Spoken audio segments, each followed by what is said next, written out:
Yeah.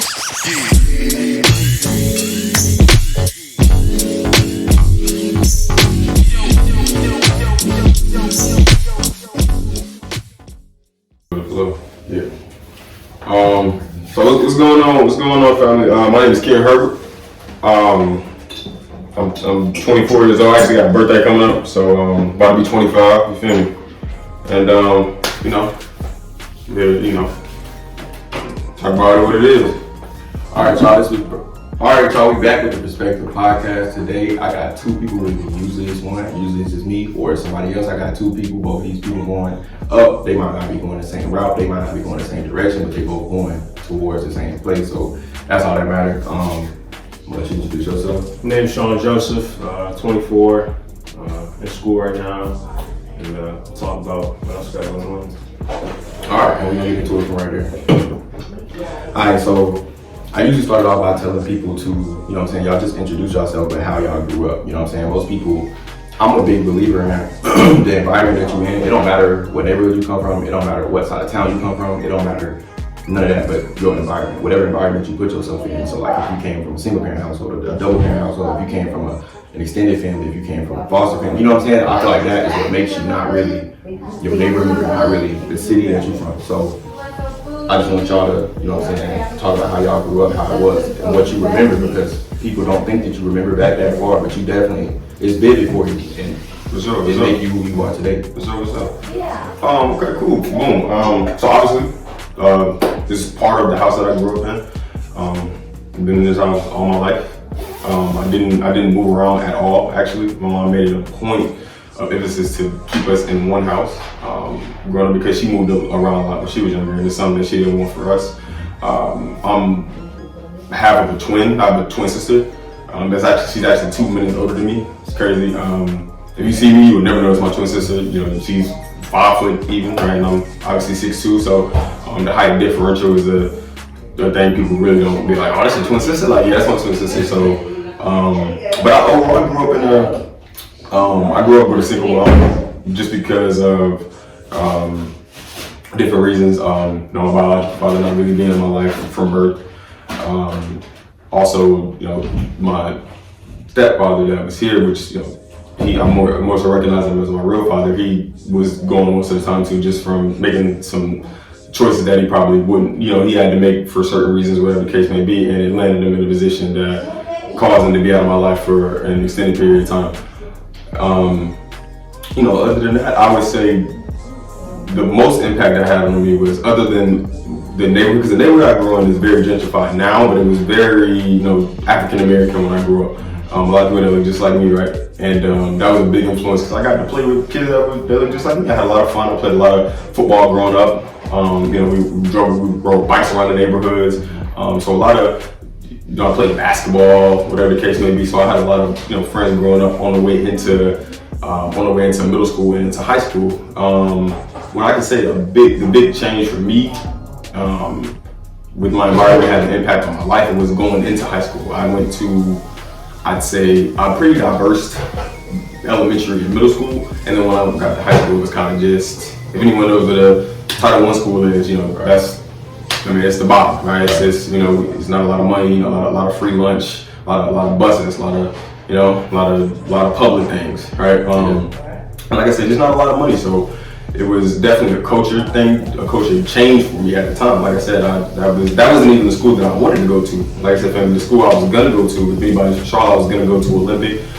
They changed the districts my 8th grade year, and they forced me to go to Harding, right? And so that's a huge difference too. You know what I'm saying? That's a big, matter of fact, I keep going. Yeah. At the time, it was just like, I think I cried every year. I was just like, oh, like I gotta go to Harding. You know what I'm saying? Like it was just like, I gotta go here.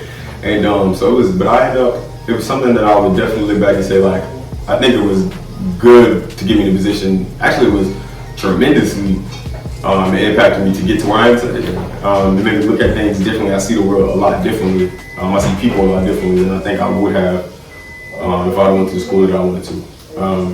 And I think that trickled down into me playing sports, which got me into wanting to go to college. Because I want to say about 10th grade, I never wanted to go to school after high school. I didn't even want to be in high school half the time. You know what I'm saying? I think around 11th grade I started to play ball, and I figured like, you know, once I started to talk to coaches and things like that, I'm like, well, it might be something for me outside of this, you know. So I wanted, you know, I wanted to pursue that, and that's what got me to, you know, to go to college. I went to college for a total of 3.5 years, and it was an amazing experience as well. Like I'd say, I wouldn't trade my college experience for nothing, right? So, What college did you go to? I went to Chowan University for about 2 years, and then I went to North Carolina Central for 1.5 years. Okay. And so, like I said, and then Chowan is obviously it's a Christian school.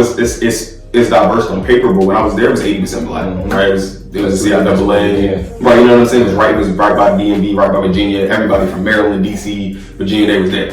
That's all it was. You know, but I thought I couldn't tell you a white person. Like, you know what I'm saying? So it was like, but it was in the middle of nowhere, right? The campus was the only thing. The street was 5 minutes long. You go through the city street, you go right in the next town. You know what I'm saying? So that was definitely, but it made me focus on school. I think my grades were the highest when I was there because I had nothing to do with school. I mean, I couldn't have nothing to do if I tried. Like, you know what I'm saying? It's like you can't even get in trouble. There wasn't nothing there. So I think when that actually motivated me to go to Central and be able to do a couple years there, because I think if I would have went to Central my freshman year, wouldn't have made it. I mean, I'm just being honest. I wouldn't have made it. Right? Like I built up something because you know Central was a whole different ballgame. Different, you know. So that's around a whole bunch of more schools. What? Like colleges around, females. The work was definitely harder.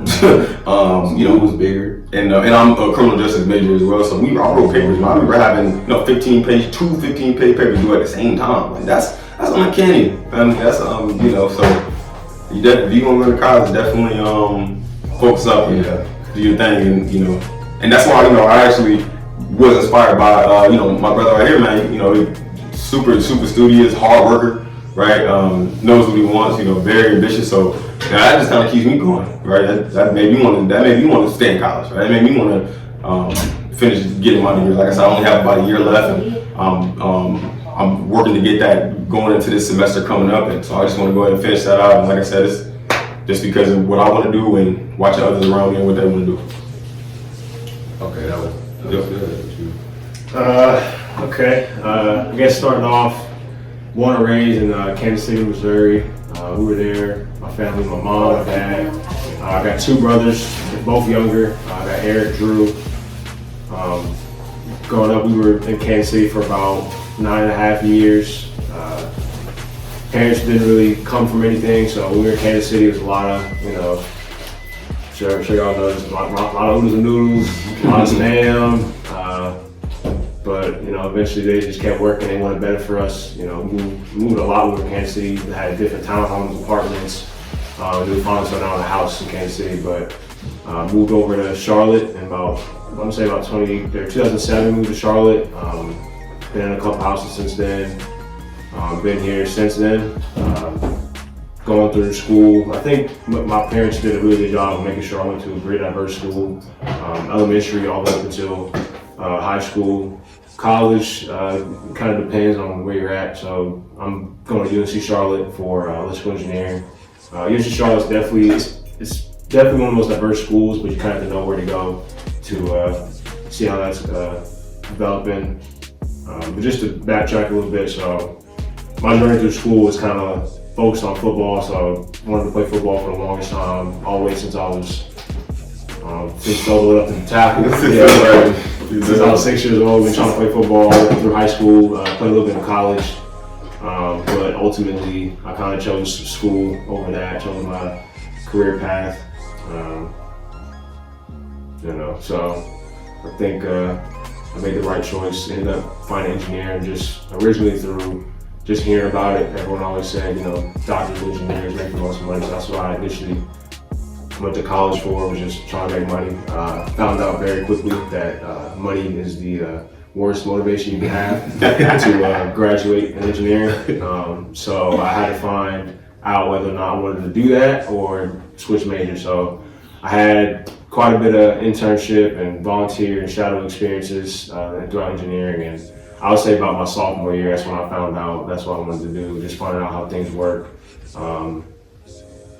electrically, you know, you got, not to get too into the weeds here, but you got, you know, find out how current works, voltages, and you go into cell phones and towers. Because there's people out here that's engineers that's in school that want to know that. That's a sophomore. Yeah. That's a freshman that got into it for the money, and now he getting his work. Like, hey, Yes. yeah, you feel me?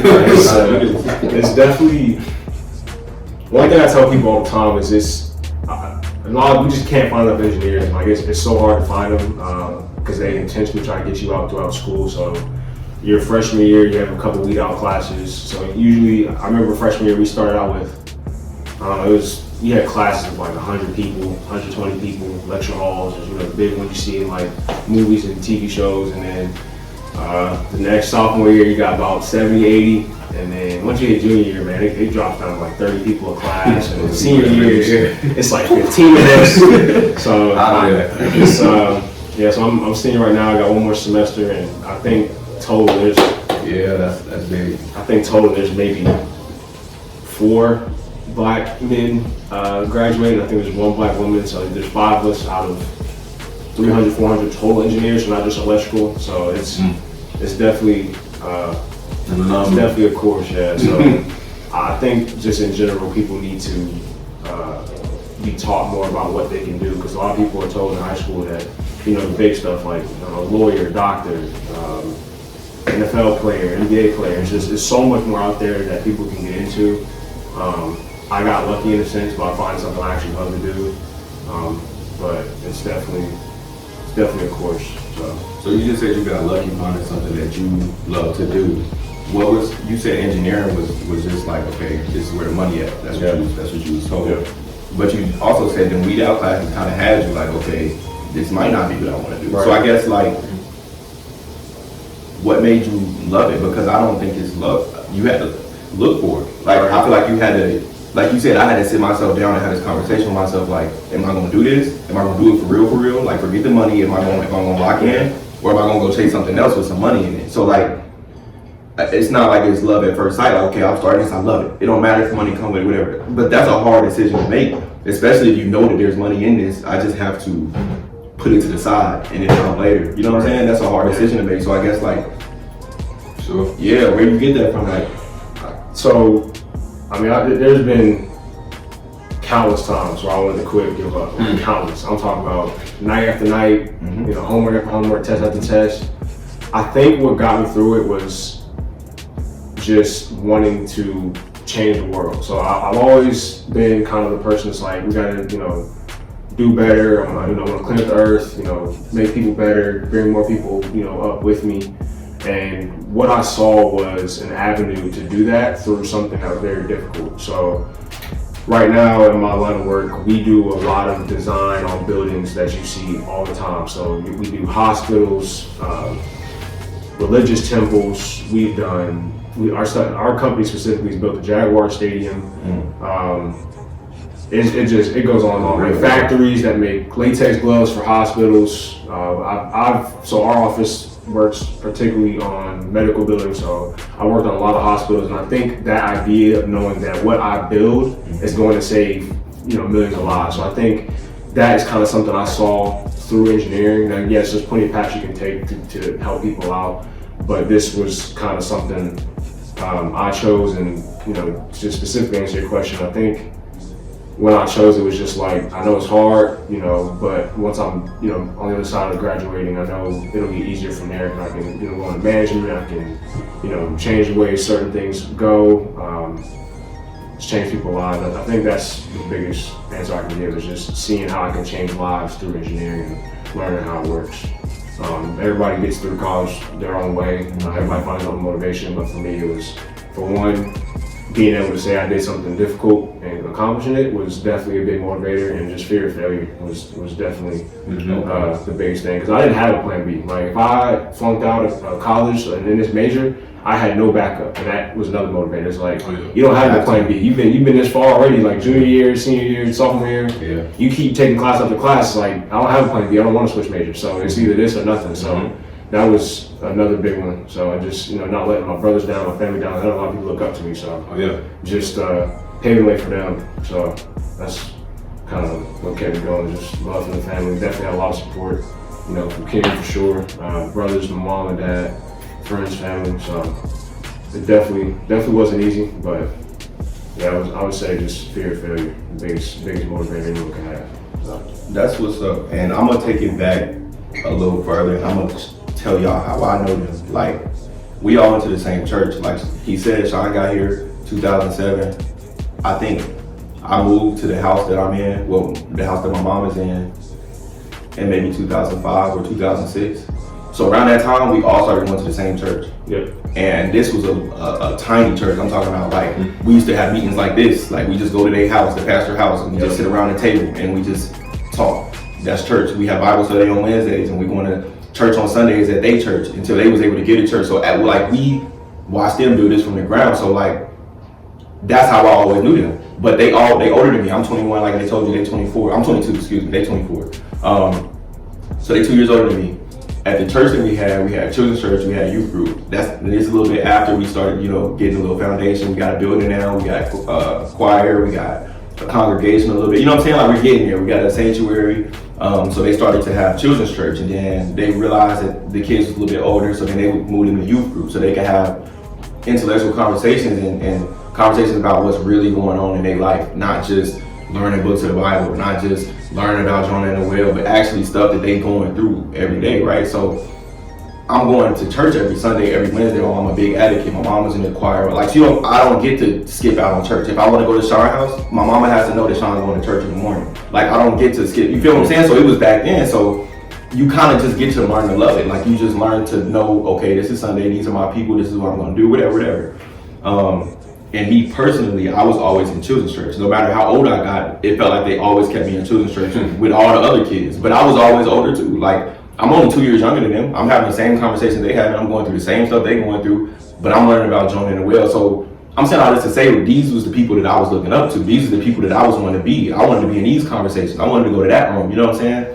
So everything they saying, I know, I'm watching, I'm seeing. And it's crazy because everybody that I know that's successful or that's doing something successful, that's chasing something, that's chasing a goal, even though it comes with money, even though it comes with monetization, it comes with fame, it might come with power, whatever it comes with, the people who really doing it and that's really going up always say, well, it really just started because I wanted to help. Like he said, I wanted to change the world. And like, when I used to hear that as a kid, it used to sound like, bro, there's no way you think you can change the world. Like, that sounds OD, but now I get it because that's why I'm doing this.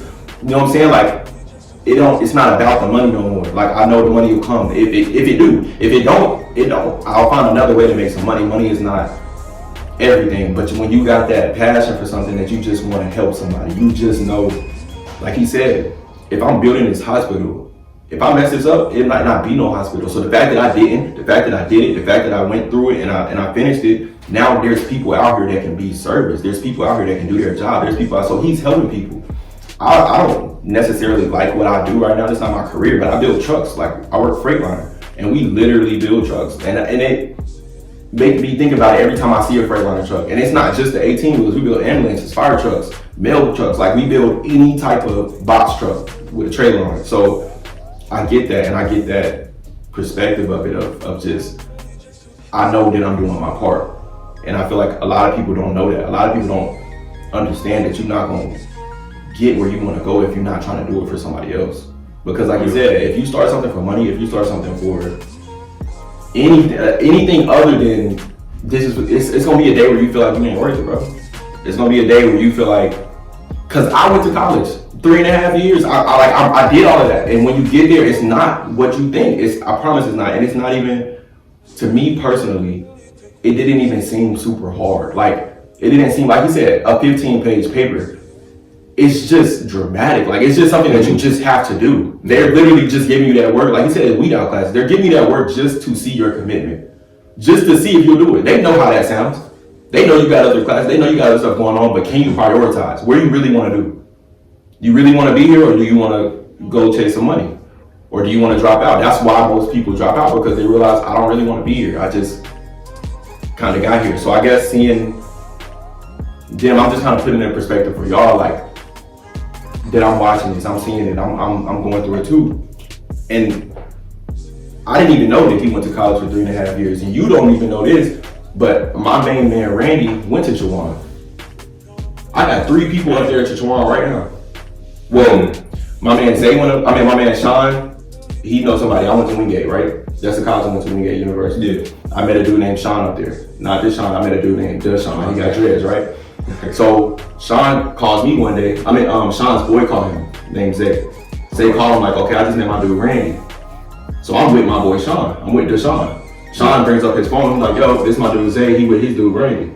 I'm like, Randy's my man. Yeah. Like, you know what I'm saying? So then now it's 4 of us. Like, you feel me? So now we connected. But then you just said you went to Chowan. My boy, do y'all remember TJ? He used to come to church with me sometimes. Yeah. TJ went to Chowan. Yeah. So I remember seeing. Yeah, that's what I'm saying. So like, it's just crazy because I stopped going to that church a long time ago, but just the foundation that you start, it's hard to break that apart. Like, it's hard to move the bricks after they already set. If you already set that foundation and you going up, like I said, we might not be all be chasing the same thing, but we all going in the same direction, and that's just so mind-blowing to me. I'm sorry, I just had to say that. That's what it is, bro. I mean, connections is gold. That's fine. I love that saying. Connections are gold. I mean, connections get you indoors. You know, that nothing else can get you. That your wits ain't gonna get you there. You know, degrees, degrees, the way you move. You know, sometimes it's just who you know. It's not what you know. All right, so we're gonna get to the next part.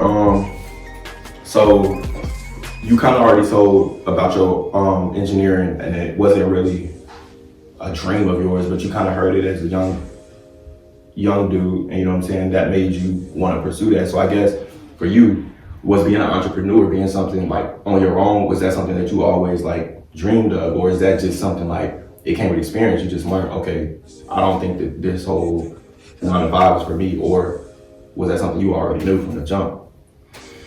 Honestly, I'm gonna be honest, it's something that kind of just fell on my lap. Personally, I played football, high school, and college. Like, football is still something that I would love to do at the next level. So I've had a passion for football since I was a junior in high school. So not at a young age. I don't think I knew what I wanted to do at all for years. And that scared me a little bit because I wanted it to be something so bad that I just didn't know what to be. So, you know, that's why it was kind of either military or college, because at least then those things can prepare you for other avenues, right? For other things that you like, for other endeavors, right? And so the entrepreneur space came. I'm gonna be honest with you. Like I said, I went to college. So I'm backtracking a little bit, just rewind a little bit. My mom was actually an entrepreneur growing up. She had her own cleaning business. By the age of 11, we were with my sister. We used to help her clean the buildings. And I don't think I knew how powerful that was then. You know what I'm saying? You being your own boss.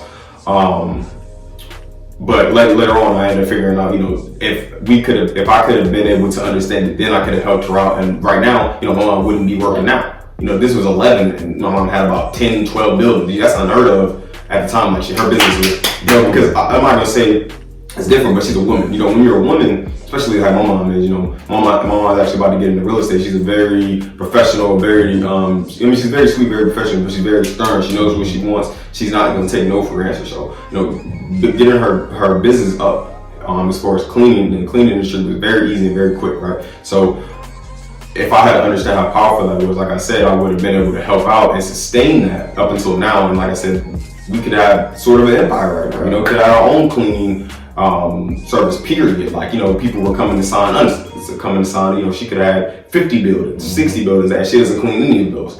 So, you know, fast forward, like I said, back to when I was in college, you know, I'm not going to get too much into the details, but something happened and it caused me to lose mostly everything I worked for. Something that I worked for years, I felt like I lost it in about 30, 45 minutes, right?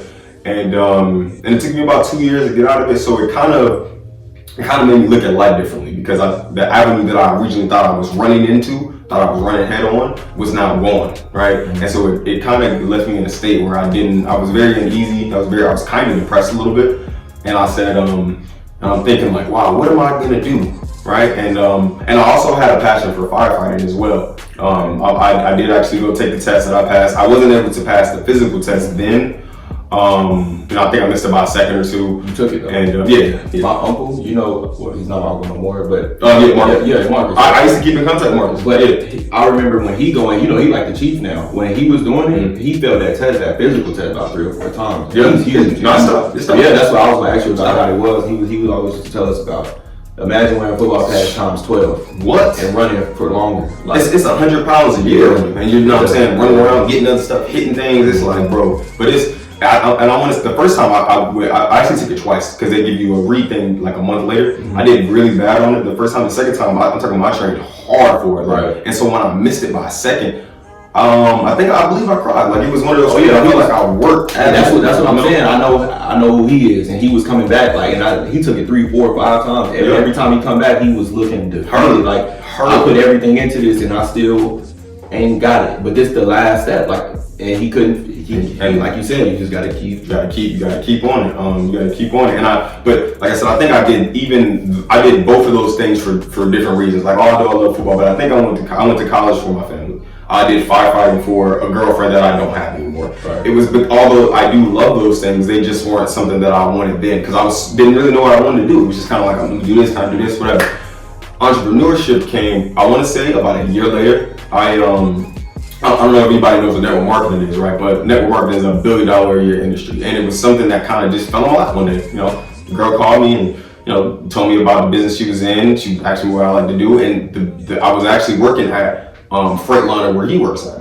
I worked at Freightliner, but I worked for McClellan, which is kind of like the cleaning service. It was something, I had a pending right on my record, so it was too much that I could do at the time. So that left me like, wow, it's not. I don't have too many options. Right. So it's like network marketing was something that I could use. I could actually practice, get better, and then use my tools to actually begin to make money. Right. It was something that I ended up educating people on the financial markets, and that's when I looked at it and I want to say probably in about 6 months, I was able to grow my business tremendously. Now it is an up and down business, so it does fluctuate, but the fact that I was able to do that in such a short amount of time, get around people, travel, make money, be able to educate people, it was something that, and I felt I was helping people, you know what I'm saying? So that was my motivation, like, well, I want to help, I want to educate them on something that they just don't know, that if they know it could change their life.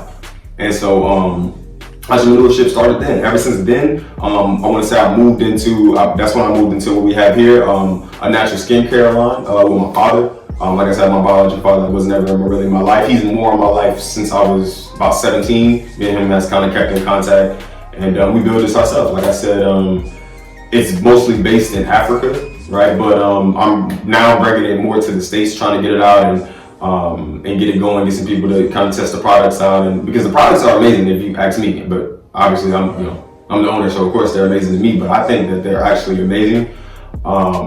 And so check me out, right? KieranNaturals.com, right?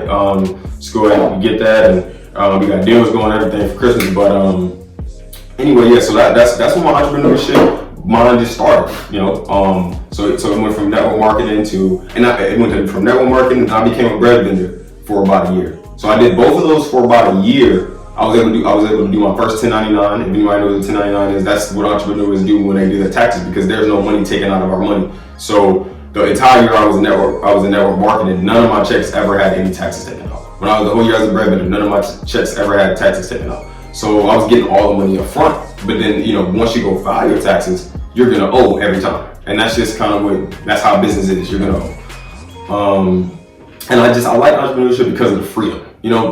That's what made me not like 9 to 5 jobs was when I worked at McClellan. I used to try to get time off, and the lady kept denying it. I'm like, why can't I have this day off? I'm telling you 2 weeks in advance, you're telling me I still cannot have this day off. So when I moved to network marketing, I'm like, I'm looking around like, well, I'm gonna ask somebody, can I go here? So I get up, I book my flight, and I'm going.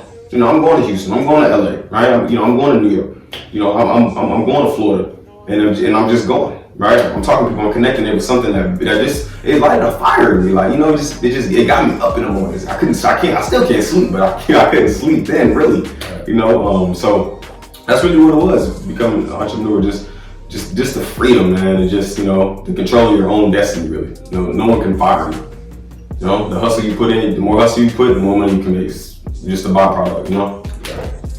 I feel like I'm a believer that everybody got to hit rock bottom at some point, right? in order to succeed, like a high level of success, you gotta hit rock bottom at some point. Like you said, you was doing something, you thought you was going head first into this avenue, I'm giving it everything I got, and then it didn't work. And you said you was depressed for almost 2 years. That's a long time to be down. That's a long time to, like, it might sound fat. If you're depressed for a week, it'd feel like a year. If you're depressed for a day, it'd feel like a month. So just imagine that feeling every day for 2 years, or just not, I guess, knowing how to fix it or how to. Not being able to. Exactly. I mean, you just sitting here. So my question to you is, when I hit my rock bottom, you know what I'm saying? I just had to pray. That's all I knew. I just had to. Honestly, I was just asking my mom. That's all I know. Asking my mama. And all my mama knows is to pray. Yeah. So I'm just asking her. She like, you just gotta pray for it. Pray for your passion. Pray for your purpose. Just everything that you asking me, I got. You keep asking me what you're supposed to do. You keep asking me, is this right? You keep asking me, should you not go to school? You keep asking me, I don't know. You gotta ask God. He knows. So that's what helped me. That's what gave it to me. Like you said, it kind of fell into your lap. To me, it kind of fell into my lap, but it was because I was chasing it. I was looking for it. I was searching YouTube. I was researching. I was trying to find some type of avenue. I was trying to find something because I knew that school wasn't it. So I guess, where did you get that? In them 2 years, that's a deep hole to dig yourself into.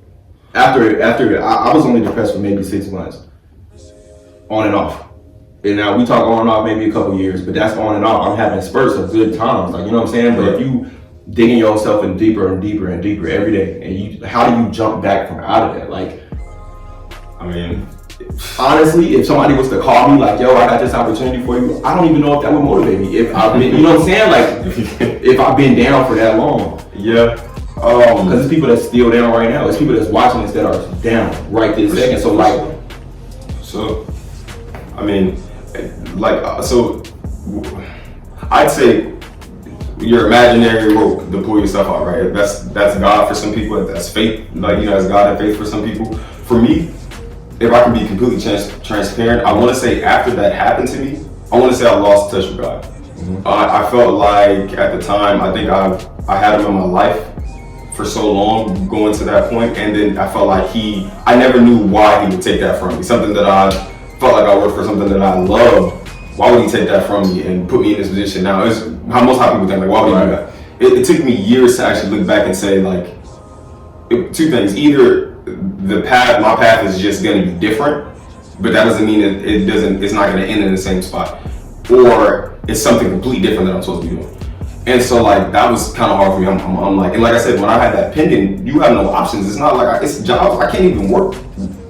I can't work 75% of jobs with that, with it pending. It's just like, as soon as they see it, I can't even come for anything. right. And it made me feel, actually what it did, demoralized me. It made me feel like a criminal. I never did anything criminal. Like I said, that's why 2 years later it ended up getting dropped, but it was during COVID. So they pushed it back. Every time it came up, they pushed it back. As soon as it came up, they pushed it back. They pushed it back. They pushed it back for 2 years. That's why it happened. When I never had anything, glimpse of light from what? Like, I'm gonna tell you the first glimpse of happiness I got, I remember calling the eligibility center and realized that I still had 2 years left to play football in 2020. That's what made me be like, okay, like I still have I have something. I got what something. made you call? When you down, you see what I'm saying? Like, yeah, you got, but you called them. They didn't call you like, yo, Karen, we got this spot for you on this team. Like, it was something in you that said, I'm tired of sitting here. I'm tired of sitting on the ground. I have to try something. Even if they tell me you suck, it's over. You wasn't good enough. You had to make that call. And you know what I'm saying? No, it's like people don't understand the simple stuff. Like, we only see, okay, now he got 2 years. Okay, now he's ready to work. Now he's ready to train. Like, I'm sure if somebody else heard that they got 2 years, they would be ready to train too. But I guess, like, what got you up? What made you pick that phone up? Like, okay, today I'm doing something different. Today I gotta look around. I want to say just outside influence. That's why I talk so highly about Sean, bro. I want to say it was bro low key. Like, I don't want to say it was bro, like, I mean, because he'll shut up saying, like, bro, you need to do this and do this, but I don't think it was that. It was more so just me mixed in with kind of the words from bro, like, and just trying to keep. I was kind of watching what he was doing at the same time, and we would kind of link up, and I wanted to be I wanted to be in that next level when he makes that jump. Like, you know what I'm saying? Once he makes that jump, I want to be right there too, right? Because obviously in my own endeavors, in my own avenues, but I want to be there too. I don't want to be left behind. Like that was kind of my motivation then. Like, what are you doing? Like, you gotta wake up, bro. Because I mean, although I'm young, at the time I was 21, I was 22, but life is not over, bro. Like, you gotta get up and move up someday. Because no one's gonna do nothing for you, as you see. All people gonna do is take things from you, if anything. They're not gonna add to you, bro. You can believe that. So, unless they're your family, unless it's people that care about you, unless they're friends, unless they're brothers, right? Unless they're sisters, they're gonna let you know, like, hey, blah, blah, blah. I also have my sister that just graduated with her BS recently in nursing. She was in school during this whole time as well. And so that also kept me too, I don't want to be left behind either with my sister. I don't want us to be at reunions and they're like, oh, how's nursing going, blah, blah, blah. And it's like, okay, what are you doing? I'm just kind of I can't really tell anything. So I always want to have something going on to tell people. That's how it started. Then I started to not care about what people think. Who cares, right? I started to do it for me, right? When I got on network marketing, I used to get on those stages and talk to people, bro. Like, obviously they weren't huge stages, but I have done calls in front of 100 people. I have done actual physical things in front of 40 plus people. That's a lot of people to do. That's bigger than a classroom. Exactly. And so it was something that just like, I just loved it. Like, I loved the view of it. Like, I loved the people listening, people taking notes, people actually listening to what they taking the value that you're saying, and hopefully they can apply it to their lives. And we always say apply it to their desires. If you can use what you hear in actual life, you can get whatever you want. Like, everything is here for us. Everything is here for us. So, like I said, just like, so most people, like I said, they listen to God, but I did lose my relationship with Him. Then that I recently can say that I've been working on myself to kind of fix, because obviously that's important. You gotta have faith. You gotta have faith that you're gonna go anywhere. You gotta believe that you can make it somewhere well before you get there. You know what I'm saying? So I was pretty much, I'm gonna say that was the turning point for me. Like, getting back into football, knowing that's what I really loved. Understanding business, figuring out that's something that I want to do as well, and figuring out how to make it work. Yeah, I think, something that stuck out to me when you were, telling your stories, I think surrounding yourself with people who you want to not only grow up with, but that can motivate you is the most important thing you can have as a support system. So, like, for me, I got Kieran, my brother at this point, my blood brothers, Eric and Drew, love them to death, they support me. Morgan, Jade,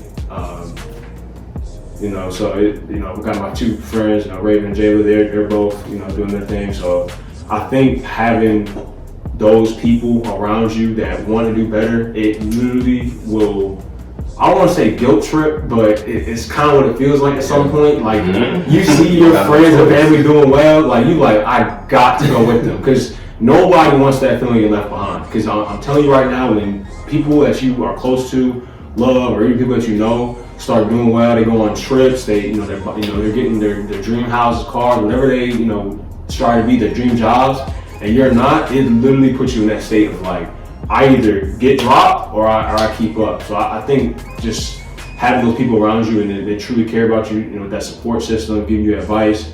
Like, there were so many times, like, I could fail a test, quiz, because I hate doing bad on stuff like that. But I would call my dad, he's the first one I call every time, because I know he'll give me his words of wisdom. Or if I want more like a nurture, I can call my mom, or I call my brothers. Just, I remember at one point, it was literally this last fall, I had 17 credit hours, so basically almost the max. And I didn't, start the semester, I'm this close, and I feel like I'm not gonna make it. I was like, I had first week, I'm talking about, they had quizzes and tests. I'm talking about failed tests, failed quiz. I'm like, I'm not gonna make it. You said that was what year? That was last semester, so I was my tail end of my junior year. Yeah, you wasn't even taking class. Yeah, so last semester of my junior year, I literally thought I was done, because I'm seeing everybody else drop out. I'm talking about after the first test, there's a class called Civils and Systems. It's literally the most weed out class you can get in electrical engineering. First test, there were 60 people in that class. After the first test, there was 20 of us, and I was one of the ones that failed it. But instead of dropping it, I said, you know what? Nah, I failed the test, but I failed the test before, so I'm gonna get through it. And just relying on my support system. I called Kieran several times, telling him, bro, I don't know, bro. I literally called him just I literally called him and say, I don't know if I'll make it. And then so I would be words of wisdom from him.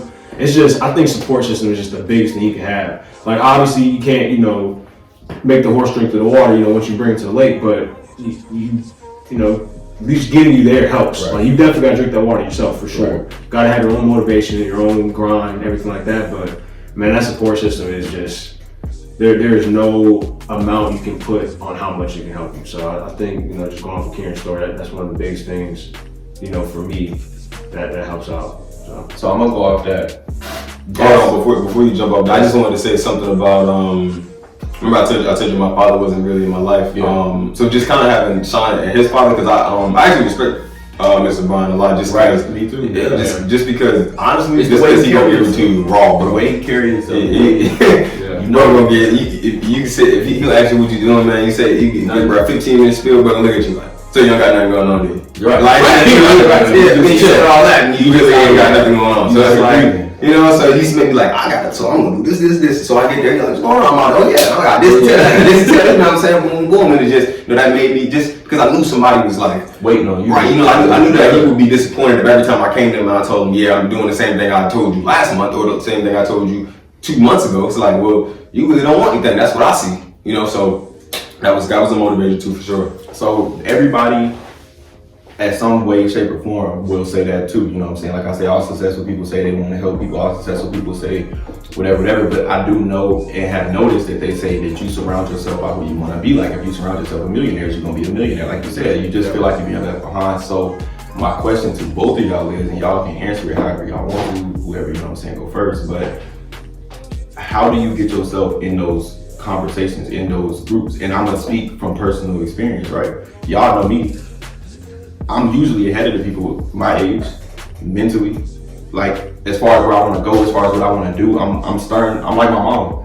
But my mom was the only person that I don't like that. Other than y'all, like I said, I reached out to y'all here recently. But like, you know what I'm saying? For people who do want to be in that circle, that do want to have that, but don't. Like, they might not, let's say they coming up somewhere and their parents weren't entrepreneurs, or their parents weren't successful, or they don't know anybody in their family that's successful. All their friends, like they said, you went to Harding. You didn't want to go to Harding, and I don't know, but I went to Philip O'Berry. That's walking distance from Harding. I didn't want to go there. I was supposed to go to Olympic too. So like, it's like, like you said, it builds you. It builds that character that you need, that you don't even know. Like, if I wouldn't have went through some of the stuff I went through at Berry, I wouldn't be here right now. I wouldn't be able to have that tough skin. I wouldn't be able to walk in places that you not really accepted into, but that I'm gonna be here, and you ain't finished.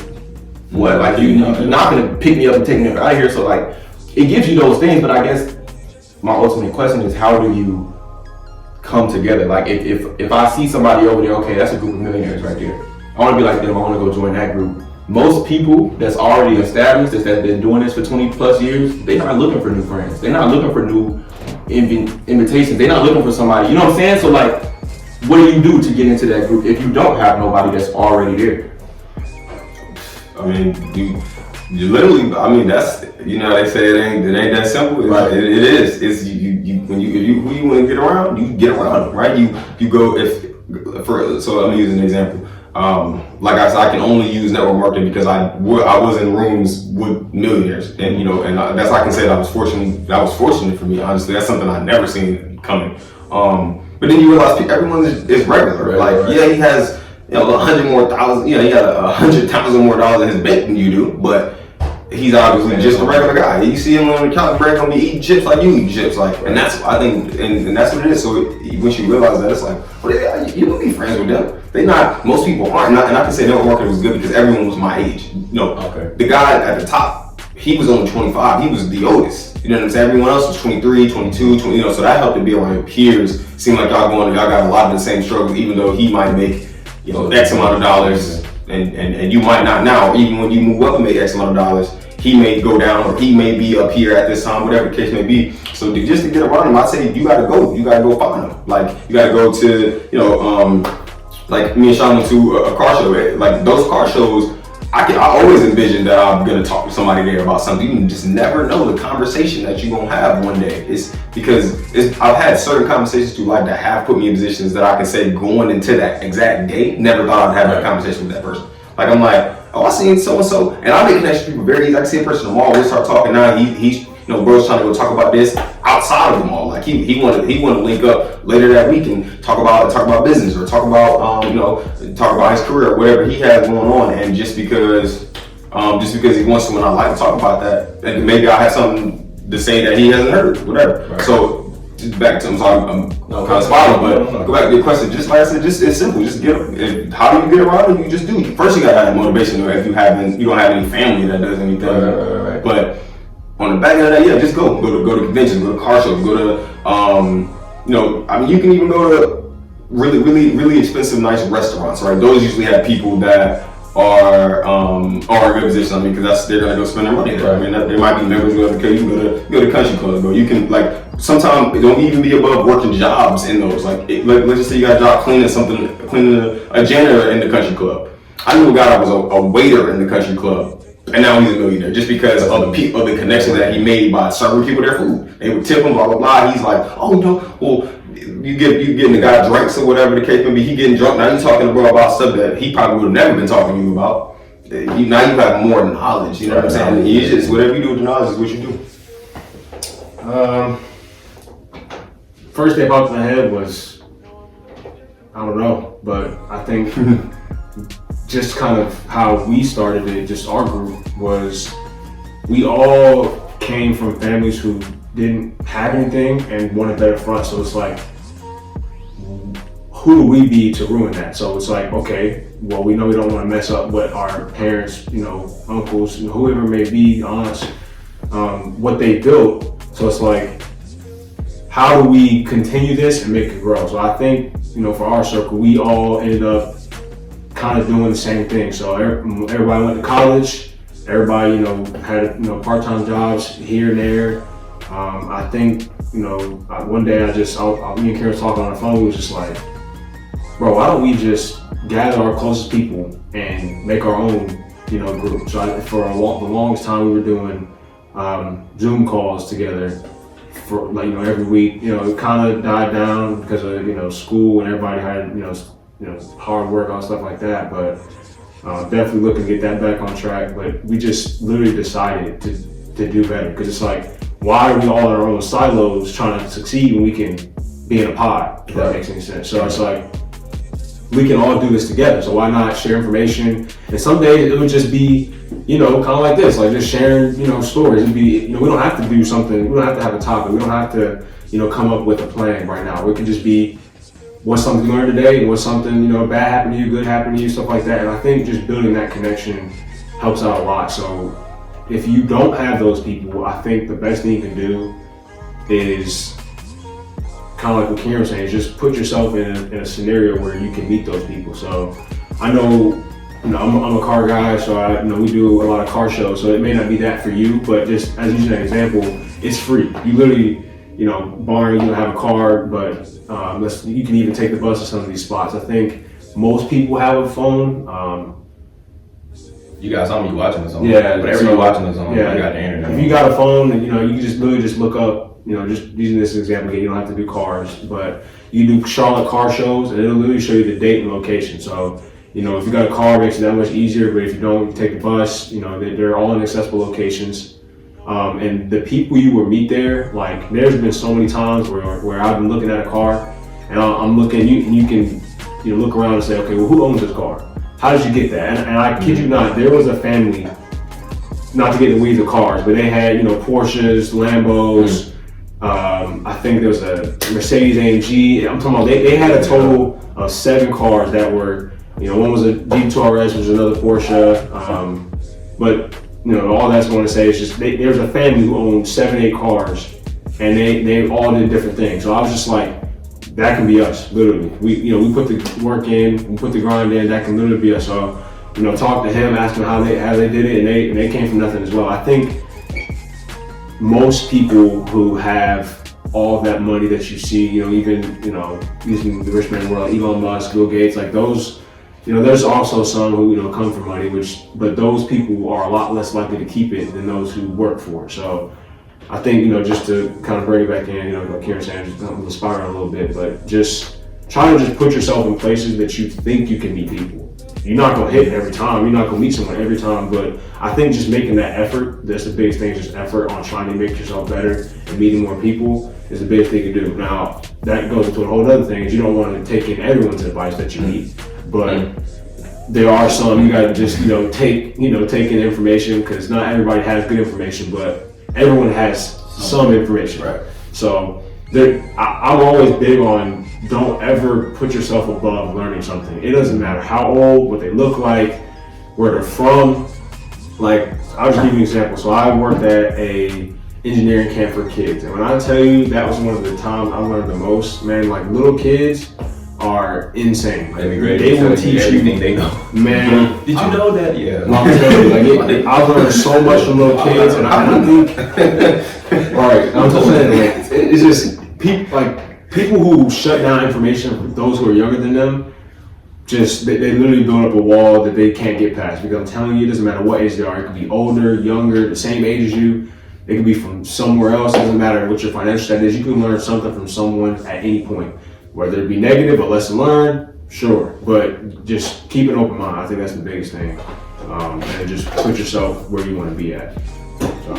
I think the biggest thing that y'all said was, you know what I'm saying, just putting yourself in situations that you ain't never been in before, or that you wouldn't normally be in. Like I said, me for instance, I see y'all go to them car shows every week. I already know where car shows be at. I'm sure it's right there off South Carolina.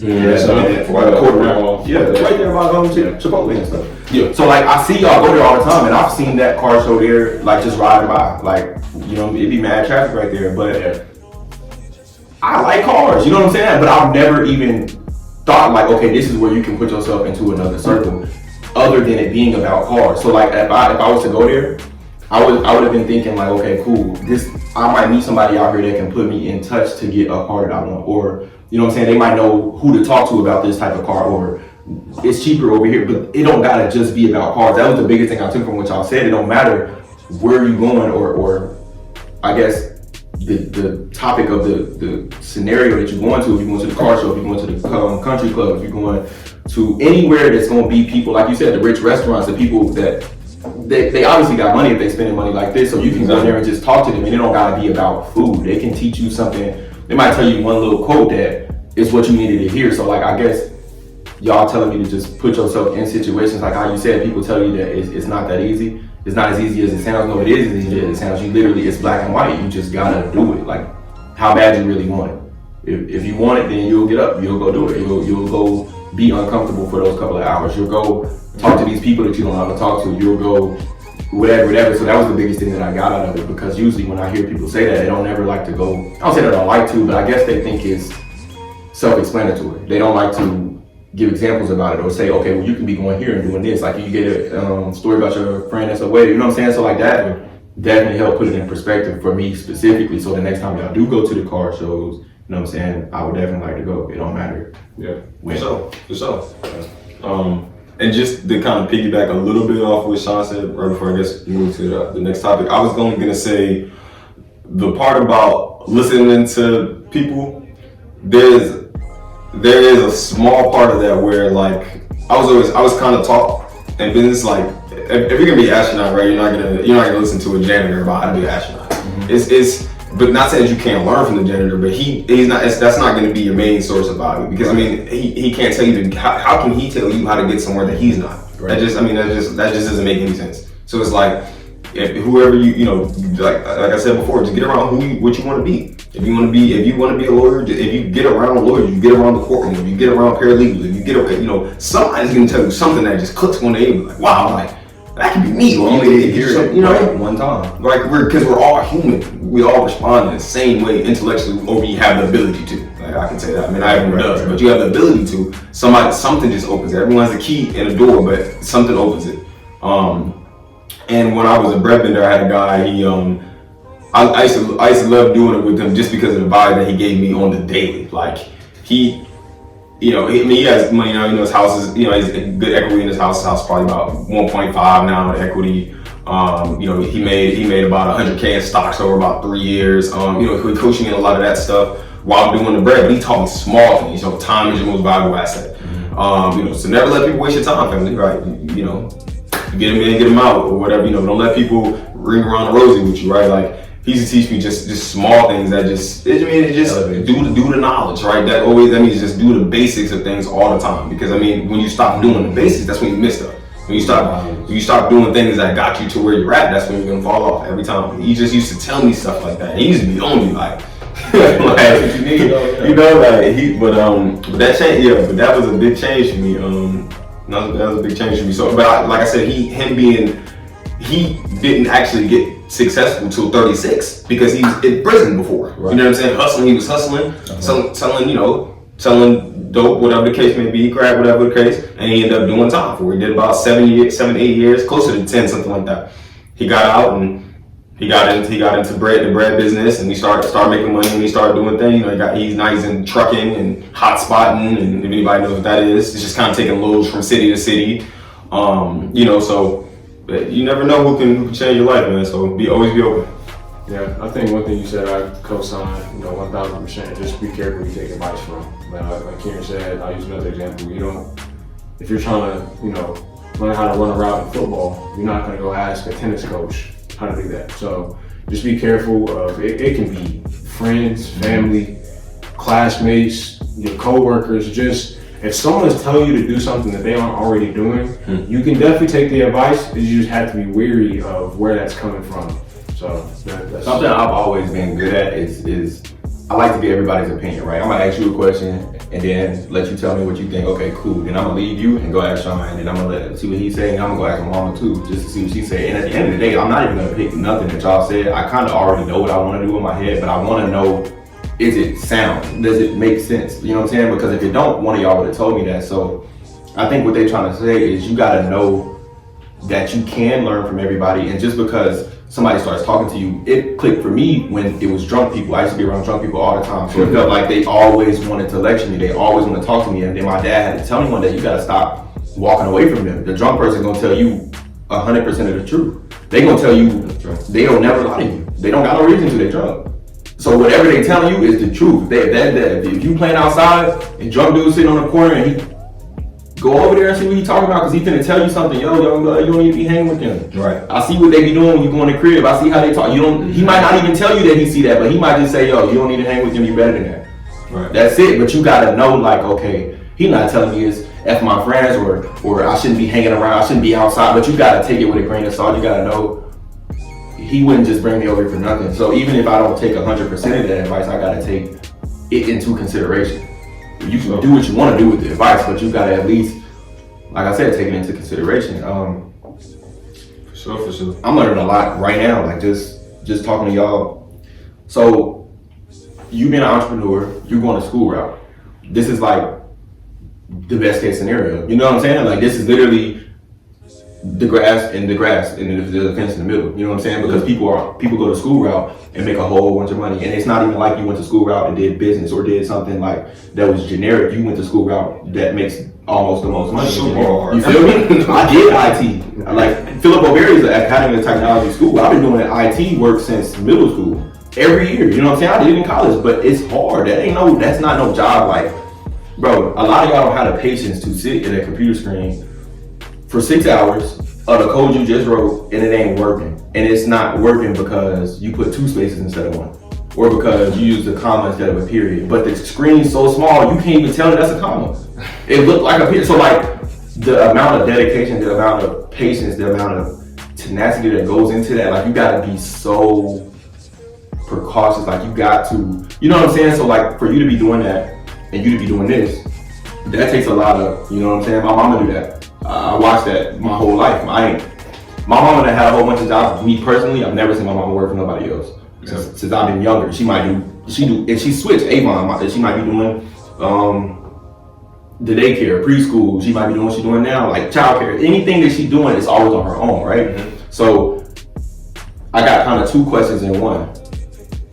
I always tell her, like, I just had this conversation with her the other day, you know what I'm saying? You working hard, you doing whatever, and she always tells me that even when you go home, you still work as an entrepreneur, you work 7 days a week, okay, cool. But my question, and what I tell her all the time, is do you do anything else but work? Like, and I'm not talking about, because every time I ask an entrepreneur this, they always tell me something that they do that's also work, that they enjoy.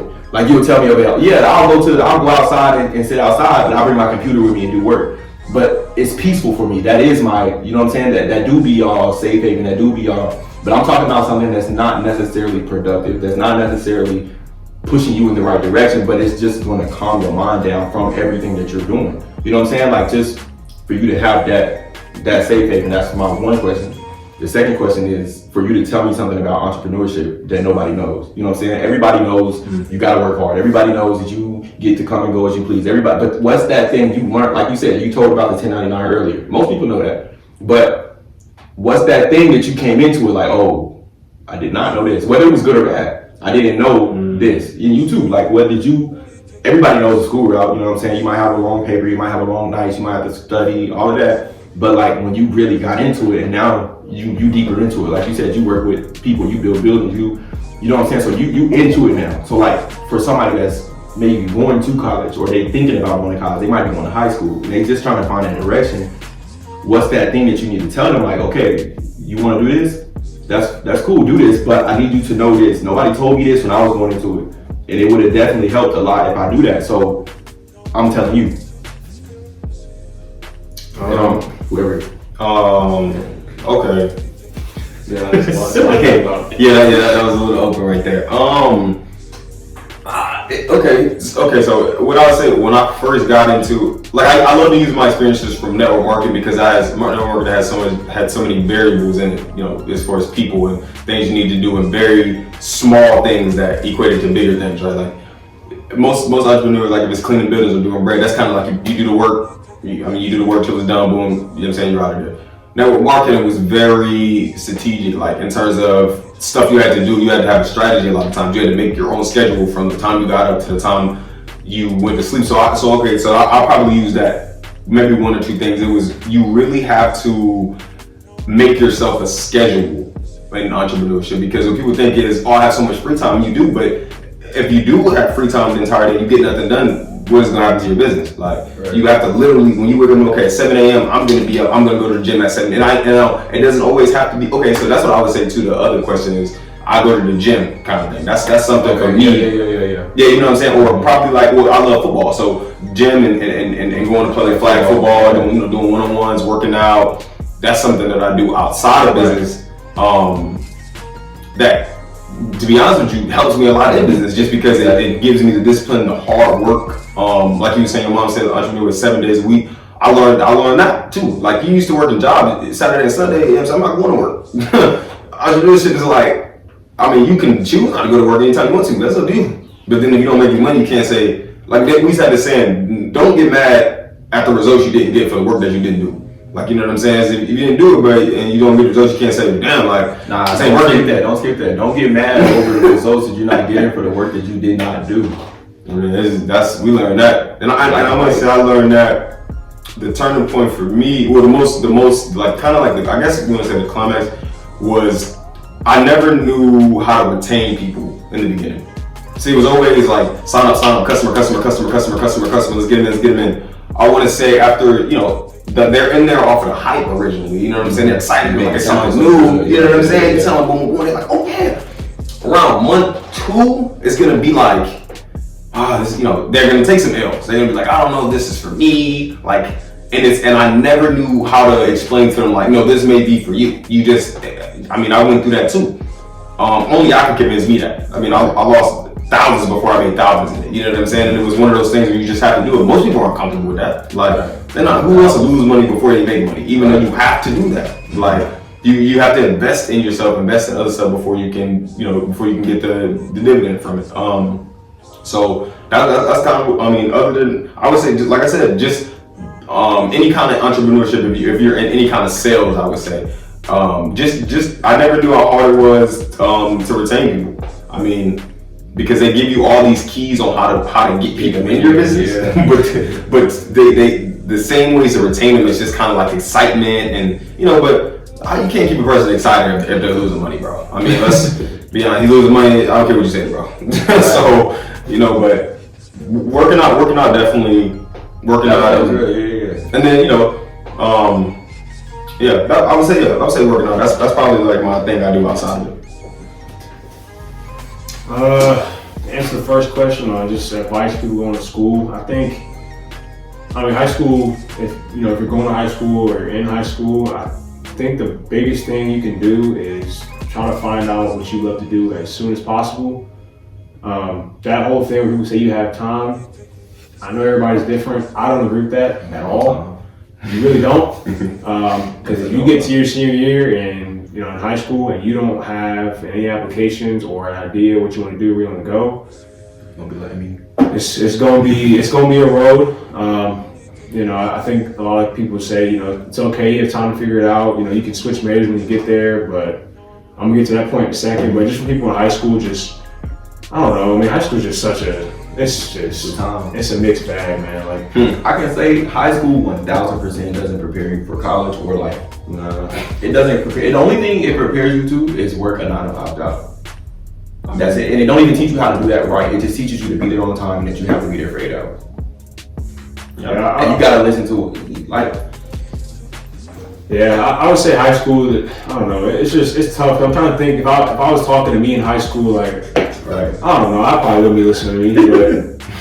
But they on this video. Yeah. You also wouldn't be watching this video in high school, and this ain't you. Walking into the classroom like, okay, I got this guest speaker, Sean. Whoever watching this video, and we've been doing this for like an hour. So if they watching this and they still into this for an hour, they ready to listen to what you're saying. They here for a reason. Yeah, I would just say in high school, the biggest thing you can do is, grades are important, unfortunately, getting into college, and then get as many applications out as you can. SAT is really important. I missed out on a lot of bigger colleges, which I don't care now. I'm glad I did miss out. But at the time, couldn't. I wanted to go to Duke, couldn't get in there because my SAT. UNC, so University of North Carolina, couldn't get in there because my SAT, NC State, that kind of stuff. So I think grades and SAT scores are definitely a big thing. But as far as college goes, I think bridging into the idea of knowing what you want to do is extremely important because you'll spend a year, 2 years of gen eds.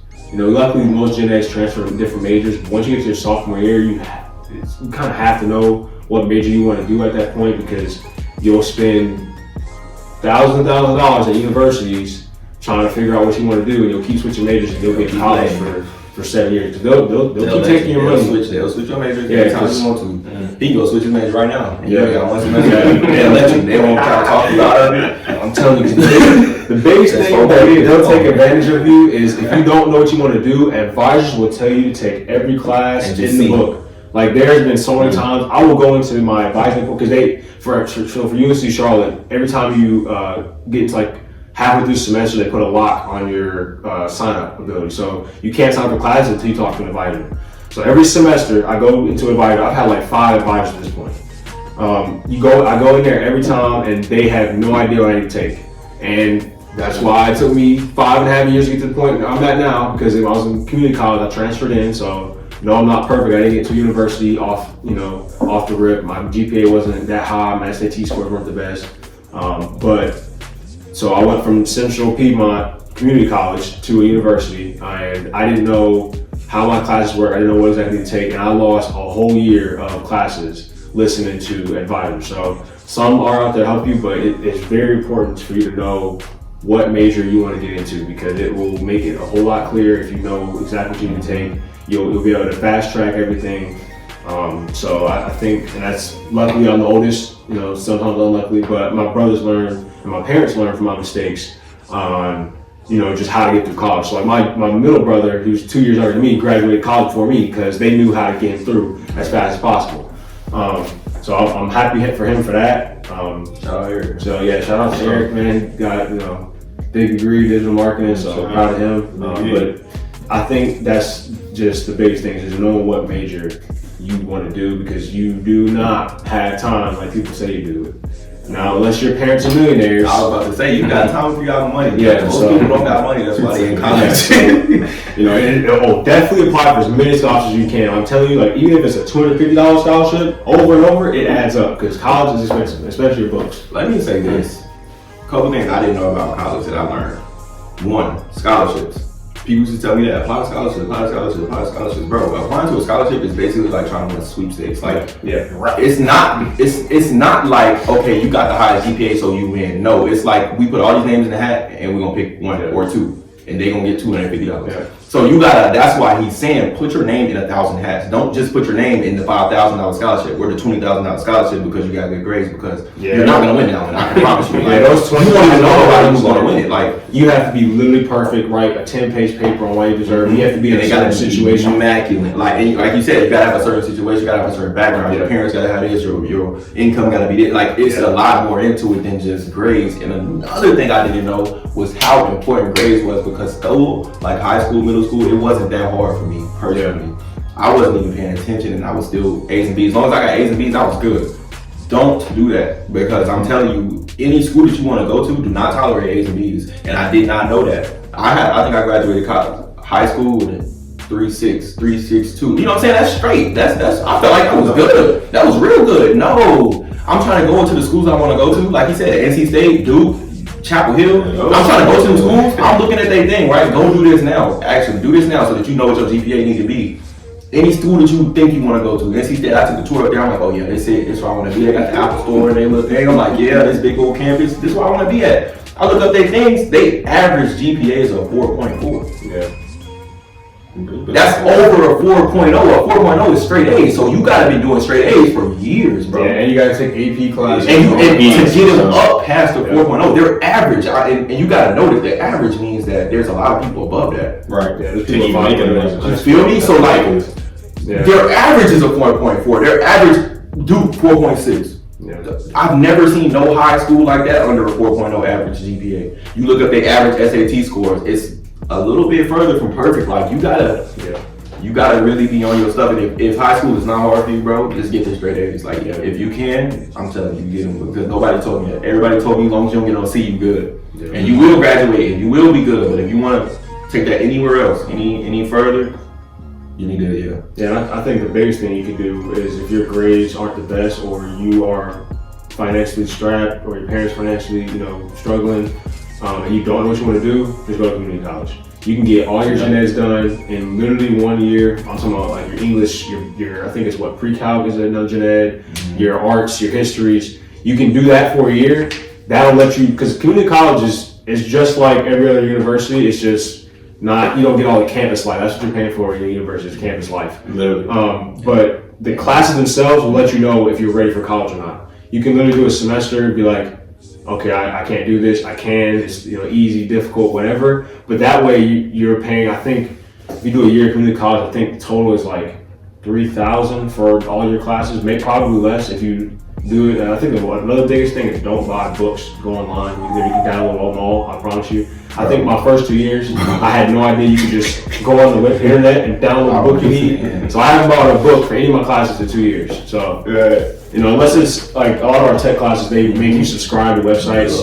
That you can't really get out of. But you will go to this class, They go so hard, bro. and then they'll tell you, I had a Spanish class, and she like, our textbook is online. Okay, cool. She like, but you gotta buy the textbook. Yeah. I'm like, all right, what if I just don't want the textbook? I just follow along in class. She's like, well, the homework is online too, and the homework is a part of the textbook. I'm like, all right, well, how much is it? It's $200 for the 9 months that we're gonna be in the class, or for a year subscription. $200 for a year, so you gotta pay the $200 just to do your homework. Yeah, those you can't get out of. But if If it's just a regular hard textbook, Yeah, just right. go online and Yeah. download it. Because that $200 for a science book that you never gonna open anyway. If you download as much textbooks as you can from freshman to senior year, you can save $5,000 plus. He said his first semester of college was what, $3,000? I went to a university off the rip. Every year was $48,000. Bro, it's a private institution. I'm paying. So what was it? I paid 32 though. But I had a scholarship. I had a little presidential. Like, it was like 20, but they started at like 48 or like 52, and then I had like a $20,000 scholarship or something. That's still $30,000. Bro, I'm in so much debt right now because I was up there playing. Like they said, when you go up there and you don't know what you want to do, and it wasn't even. I didn't go for no reason. I kind of had a plan. I was like, all right, I want to do therapy. I want to be a therapist. I want to talk to people about. I want to help them. You know what I'm saying? Like, I want people to come to me, and I want to have my own practice. I got all all the way up to like they said, when you start college, it's just like high school. Freshman and sophomore year is high school, bro. You're gonna have to take English, you're gonna have to take math, you're gonna take all the classes that you don't need. You're gonna learn the same stuff that you've been learning in high school again, and it's gonna be a lot harder, a lot more homework or whatever. But once you get to like that third year or like the end of your sophomore year, that's when they start, okay, what you wanna do. Right. Okay, cool, I wanna do therapy, I'm telling them I wanna do counseling, whatever. So she like, you can go sociology, you can go psychology, you can go human services, and then that's when they start kind of narrowing it down. Mm-hmm. So I took an intro to counseling class. That was like the first class, the first step or whatever. And every time we were going to the class, we would have like labs or whatever where like we would be partners, right? And we would have to write a sheet. Like it would be on the board what your diagnosis is or what you got going on with you. You know what I'm saying? And then you would be the patient, I would be the therapist, and then we would switch. You would be the patient, I would be the therapist. So it was like we were getting hands-on learning about it. I learned a lot of stuff in there. Like therapists they can't tell you what to do. I didn't know that. I go to therapy and I didn't know that. I didn't realize that they just direct you. Yeah, they can't give you an opinion. Oh, I didn't know that. I thought you go to your therapist to be like, okay, well, I did this, and this. What should I do? And if you've ever been in therapy and you can go and think back to it now, they just direct you to come up with your own answer. Yeah. They just will tell you, okay, well, how do you feel about that? How did that make you feel? So do you feel like that made you? Do you feel like you should have did this or this?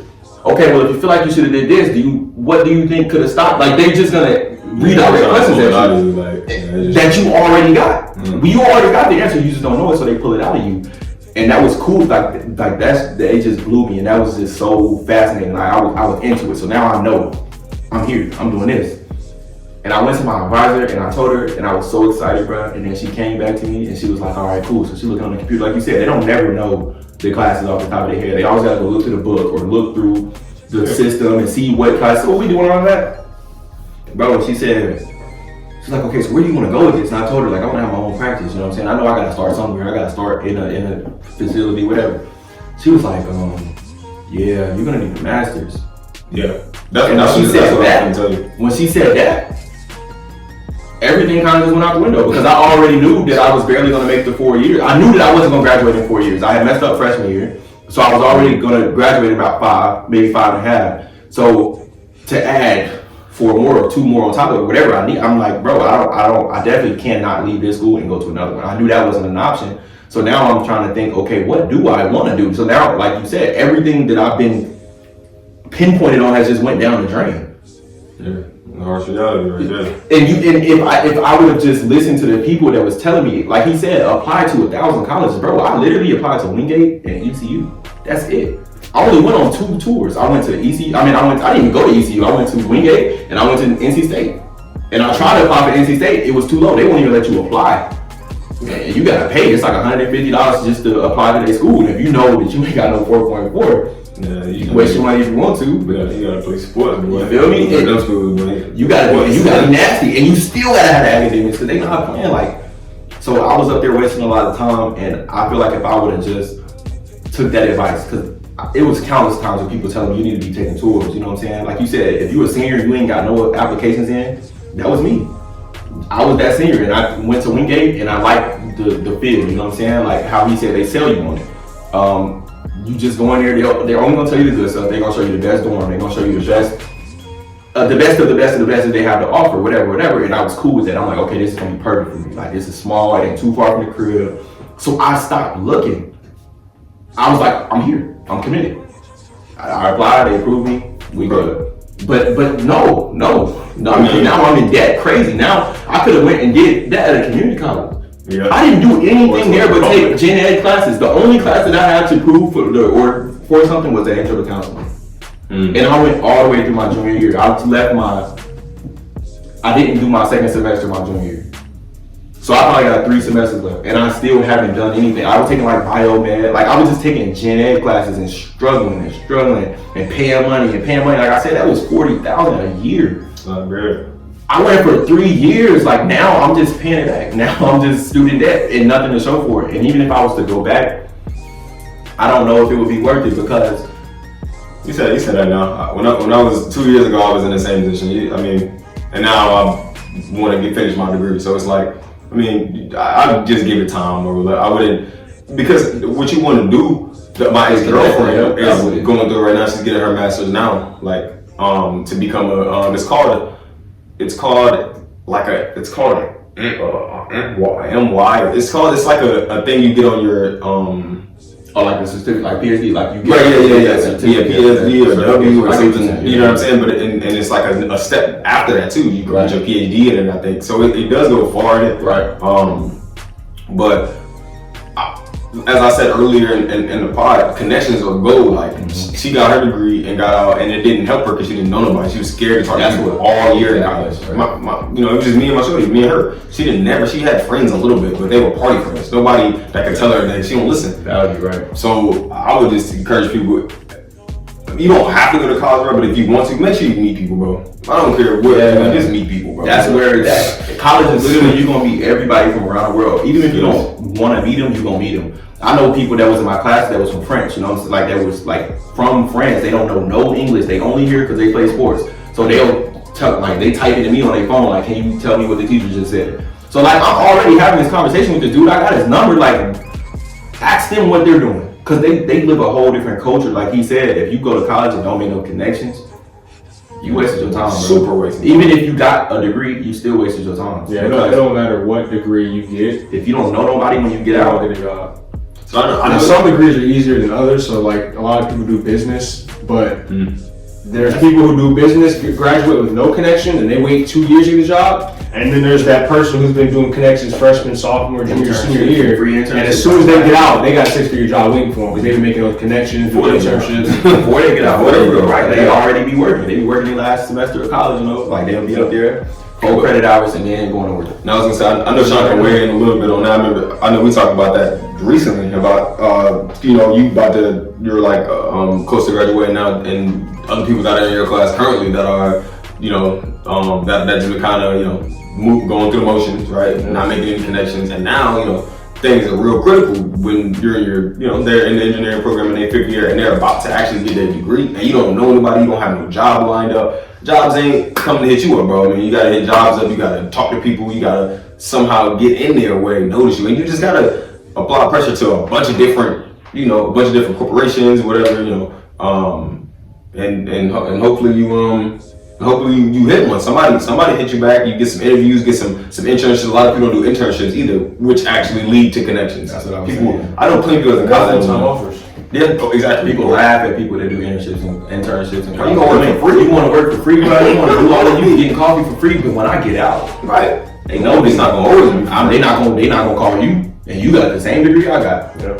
I bet you I'll be in there though, and I bet you're gonna be asking me to get you in there. Yeah. And you're gonna have to run some coffee runs for free. So would you rather do your coffee runs for free while you're in school, or would you rather do it when you're out of school and now you actually need some money and you still gotta do it for free? Like, yeah. I think, like to Karen's point, a lot of my classmates, I'll be the first to admit, I don't have the greatest college GPA. Like, I know I'm about to graduate with an electrical engineering degree, but I am not the smartest electrical engineer in that building. Like, there are people who can do these equations in their head, like, instantly. It takes me some time, but guess what? We in the same class, so I'm still moving up. But the biggest thing is, a lot of them been focused so much on getting a 4.0, which doesn't matter. Some people it does, some people don't. If you're going to master school, your GPA still matters. But if you're graduating, GPA is not the most important thing. It's making connections and your social skills.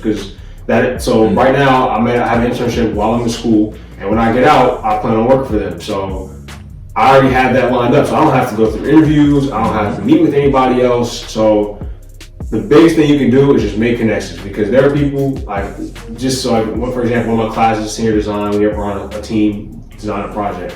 One of my team members doesn't have any connection set up, so he didn't go to career fair because he was too busy doing homework. Didn't make connections, so he's gonna graduate and then be twiddling his thumbs for a year. So it's gonna be, I don't know, just make connections, man. Because I'm telling you, like, that graduation high is real quick when you realize you don't have a job lined up right after. So just make a connection. Everybody feel like, oh, I'm gonna go to school, I'm gonna go to college. When I get out of college, I'm not going back to live with my mama. I'm gonna go buy my own crib. My bro, like, from what? What are you talking? Like, only people that ain't never been to college say stuff like that, because I haven't never struggled like financially until I went to college. I always thought I was, though, because I always had little jobs here and there, but I was making a little bit of money, $7.25, and I feel like, okay, well, I ain't really got no money. But there's a difference between being broke and genuinely not having any money. College will put you in a position, bro. You genuinely don't have any, like you can't eat. The calf closes at 8. If you go, I mean, yeah, you can eat lunch at, eat dinner at 8, but you in college, you gonna be up till 3 in the morning, 2 in the morning, 1 in the morning. You gonna be hungry, bro, every night, and you're gonna be hungry, bro. And the only place that you can go is off campus to a regular place, like you would if you was at the crib. So if you don't got McDonald's money, if you don't got whatever's around you money, go to the water fountain. Like, that's what you fill up on. Like, hey, bro, you got some snacks? No, I ain't got nothing. Hey, bro, get that water fountain, like, fill up, and it teaches you just. I think I was the smallest ever in college. My sophomore year of college, right before I left. Like, bro, probably like a 173. It make you like, you can't like, get that food. And then like I had a single mom. You know, my pops actually went back to prison when I was 16. So right before I went to college, I had one income, like for two people because I went to school with my sister. So it's, you know, my mom, and I also was indulging in other things I shouldn't be in. So my money was going to other things like weed at the time, like parties at the time. So the little money that I did have, it was, like I said, it was going to drugs. And y'all feel like, okay, I'm gonna go to college and not do that, bro. I promise you not. That's what when you get to college, everybody up there got this mindset of we're free now. Like we've made it. Like now it's time to ball out. But like if you, like bro, I was coming home for the summer. My freshman year, I was working every weekend. My freshman year, I was coming back to Charlotte every weekend. Every Friday after class, I would come back here to work, then go back. I would stay here for the weekend, work Friday, Saturday, Sunday, after the job on Sunday, go back, and then go to class on Monday. Okay, that was not feasible. Like after the year of that, I'm like, okay, I ain't gonna be able to do this again. So then you just go up there and struggle, come back for the summer and work. And when you working in the summer, you working hard. Like you 60 hours a week, like you trying to get it because you already know I need to have some bread when I go back up there. You might go up there with a couple bands. And it be going in a month. Like, bro, you still gotta, especially when you're not a freshman, you're not living in them dorms no more. You want an apartment. You want to live off, so you're gonna have to, even if you're not paying rent, you gotta have paper towels, tissue, all the stuff that your mama bought, the toothbrushes, toothpaste, deodorant, bro, that stuff run out so fast. Like, yeah, it don't, like they said, if you're gonna go to community college, if you don't know what you wanna do and you just wanna go to university just to pay the party, bro. Yeah.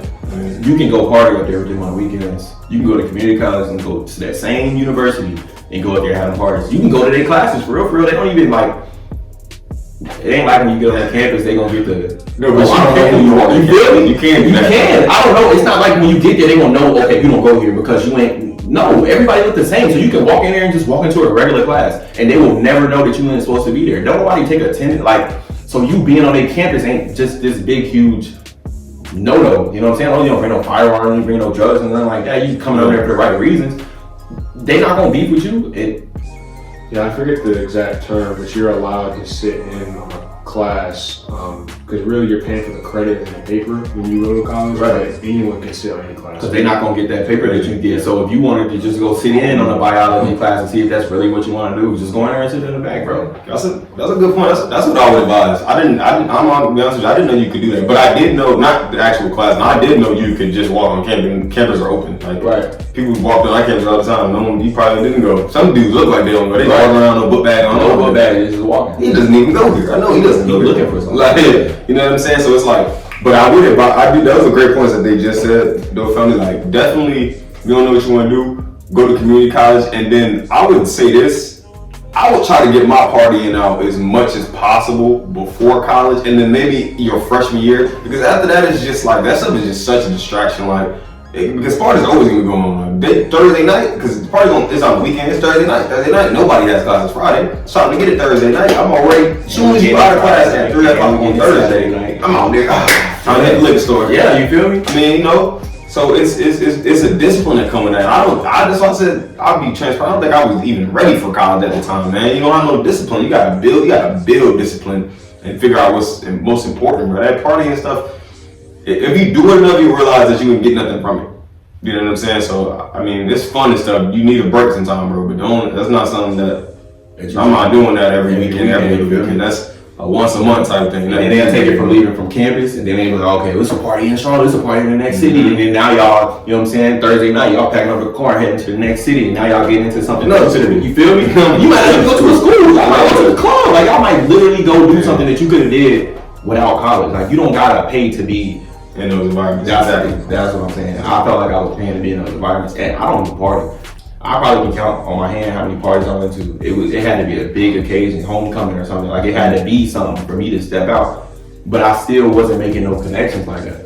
Yeah. So that's a big thing. Like, I get that. Yeah, something that came to mind just kind of listening to y'all was one thing one of my professors said. Wasn't my favorite professor, but one thing he said that definitely stuck with me. He said, "I don't care if you come to class. Like, you're paying for your education. He said, I don't care if you're late. I don't care if you don't show up. I don't care if you don't turn stuff in. He said, I'm gonna give you the grade that you earned, and you can come. You don't want to come because people would not show up to this class, but then they be mad when they get this grade on a project or test. I'm like, y'all, you gonna come to class. So I think you know, if you're paying for school, man, just go to class, like, because you just never know what's going to happen. I'm not saying every minute of every class you're gonna learn something, because I'll be lying to you. But there's gonna be some moment in that class and something's gonna stick with you forever. It could be an equation, a saying, it could be a slide you saw, something a teacher said.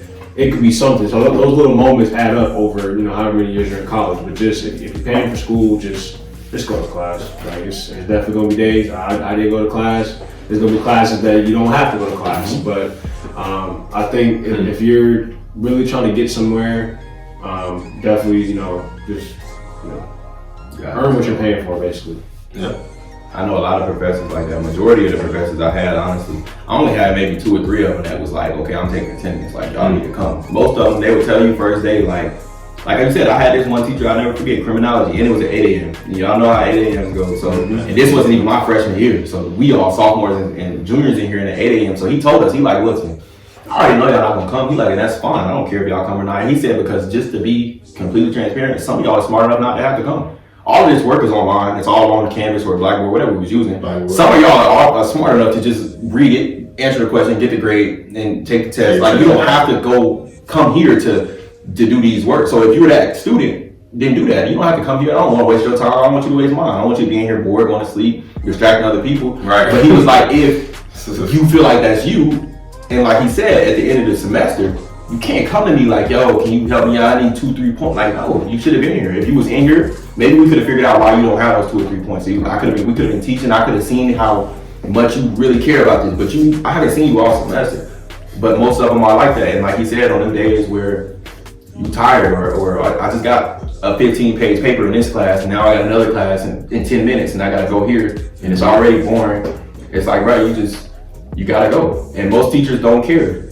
That's the hardest part, is that they don't care. The freedom. Everybody say freedom is the best part. Freedom is the hardest part. The best part. It's both in one. That freedom will make or break you, because you're going to learn that discipline. Or you're going to fold under pressure. Because a lot of people fold because you ain't never been in no classroom, bro. You can just get up and walk out. You ain't never been in no classroom in the middle, 30 minutes in, and the teacher teaching. You like, man, it's boring. And you just start packing up. Nobody saying nothing. Nobody looking at you crazy. Ain't nobody judging you. You get up, walk out. The teacher's still talking like you ain't even there. Right. You've never been in that environment before, and you don't even understand that you're in that environment until somebody else do it. And they come back the next day. Or they might come 20 minutes late the next day and just sit down and start taking notes like ain't nothing happened. Exactly. Leave early, come late. Like you just... It's actually funny you said that. The year before I went to Central, they actually changed the policy because so many people were they would fail people because people missed 20 or so classes, but they were getting A's on the tests. Right. So they changed the policy to where they took, the year before I came, they took all the attendance out. So when I came, there was a lot of classes that I didn't go to because I actually physically didn't need to. Like, I mean, now that's why I say connections are very important. You can, as long as you know, as long as you know a little shorty, got a friend in there, somebody can get notes for. Actually, people were like, bro, just go ahead and get the notes for me, bro, and then I would do it for him, or I would do it for her a day that she wants to miss. Because I mean, no one wants to go to class every single day, but especially like your schedule is different on different days. So someday you might have, like Monday, Wednesday might be a little slow, whatever, but Tuesday, Thursday might be stacked. So it's like, I'm like, do I want to go to this 8 o'clock and I don't need to when I have a 9, 10, 11, a 2, a 3. I'm like, not doing it, bro. Yeah. You know what I'm saying? I'm gonna get another 2 hours of sleep. Get the notes from a friend, and then, you know what I'm saying, start my day at 10 o'clock. And just, I'll do it for you. I mean, to your point about connections too, is you can literally talk to a professional about that too. Like, there are people to say that. That's so what I was gonna say. like, cause this semester I had work, I had school, and we were doing senior design, which is like, it's a class for our school, but it's like a whole, you're basically working for a company for free. So it's like a whole project. It's basically like 3 jobs in one. So there'd be days where I couldn't go to class. I would just be like, name is Dr. Checky, love her, she's a great professor. I was like, Dr. Checky, I can't make it today. Like, can I just join on Zoom and then, do this and that? Because I have a meeting for work, or I'll have to go do a site visit to our sponsor for Senior Design. So it's just, even talking to your professor helps out a lot. Because I know some students who didn't come to class at all, but they were there on Zoom every day. So especially since COVID, like teachers are so flexible with their schedules. As long as you communicate with your professor, they don't care if you don't come to class. They know you put in the work and you're asking questions. As long as you make that connection, because I think people forget too, it's like, because in high school they make it seem like they're over you, you can't say nothing. But when you get to college, they're people. They're there to see you succeed. Like, now they're definitely gonna have some professors that don't want to be there. They're tired. They don't want to teach too much. But man, I've had way more good professors and understanding professors than professors that didn't care. So as long as you keep in contact with them, man, you make it so far. Because I think my freshman, sophomore year, like I had that high school mentality, like, oh my gosh, this person's like, teacher against me. Yeah, I can't talk to this person. They're not gonna understand. I think my sophomore year, I had a professor named Dr. Cox. He's legendary. Like he's super smart. I was my first professor that kind of showed me I'm just a person. Like you can talk to me. Right. So I'll be like, I got this going on. I got this assignment. You mind pushing this back? That's the biggest thing. All you can do is ask. So now, ever since then, I'd be like. Professor, we got 3 exams this week. Dude, you're all yours to the next. Yeah, so just being social, man. I think that's the biggest thing you want from college is discipline, networking, and just managing your time. That's another big one. So those are the 3 biggest things you want from college: is managing your time, being disciplined, and networking. That's sure. All right, so we've been talking for a little minute, so we're gonna get to wrapping it up. I got 2 questions. I got a lot of questions I didn't even get to. I'm gonna ask 2 more. So we talked about the circle that you had, the people that you were around, and how that helps you out, right? So if you're not around those people, or even if you are around those people, how important do y'all feel like a mentor is? Like a one person. Now, even though y'all got y'all group, I'm sure that there's a certain person that y'all look up to, whether that person is in that group or outside of that group, that just kind of take you under your wing, or they under their wing, Like if you was to see somebody, you can kind of pull them in, like, okay, I got you. If you trying to go this route, I'll help you, whatever. How important do y'all feel like an actual mentor is? Because most people don't have those. Most people don't even want a mentor. Most people feel like, oh, I don't want to be like nobody else. I don't want to look up to nobody else. I just want to be me. But you got to get it from somewhere. So do you feel like a mentor is important? Or a mentor is only important or necessary if you don't have that circle? That's what both of them. I think a mentor is everything. If you want me to be, if this was a few years ago, I was one of those people that was like, I don't need bro to, I don't need her to say this to me. I don't need him. You know what I'm saying? It's just going into fields of unknown can teach you that you need someone that understands what is going on. If you don't, this is what it is, black and white right there. A mentor can share past experiences. They can help you along the way. I think people's problem is they aren't able to be, and it's a widely spread used word, but submissive, right? We see that was a word that we use a lot. Being submissive to your mentor, right? Like your mentor says, okay, do A, B, and C, and then you don't do it, and you come back to him and tell him that it didn't work. Like he's gonna look at you like, what'd you do? And you'll say, and you can give him a rundown of what you did, and he'll say, well, that's not what I told you to do at all. Like you can't be mad at me. My mentor used to always tell me, make sure your hands are always clean, right? I think even Andrew Tate said a little bit of a version of it too, but just like if I tell you, boom, stick your hand inside of that bag, but I don't tell you that there's poisonous spiders in the bag, but then you stick your hand in it.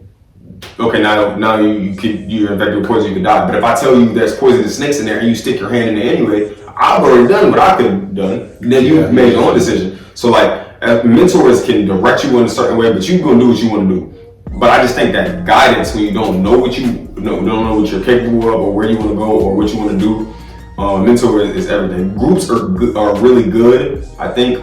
But I think we all had mentors in some way. Like I said, I had him. Sean kind of had his father. You know what I'm saying? Like, and so we were able to push that into a group and now form a group. You know what I'm saying? Like, you gotta have it.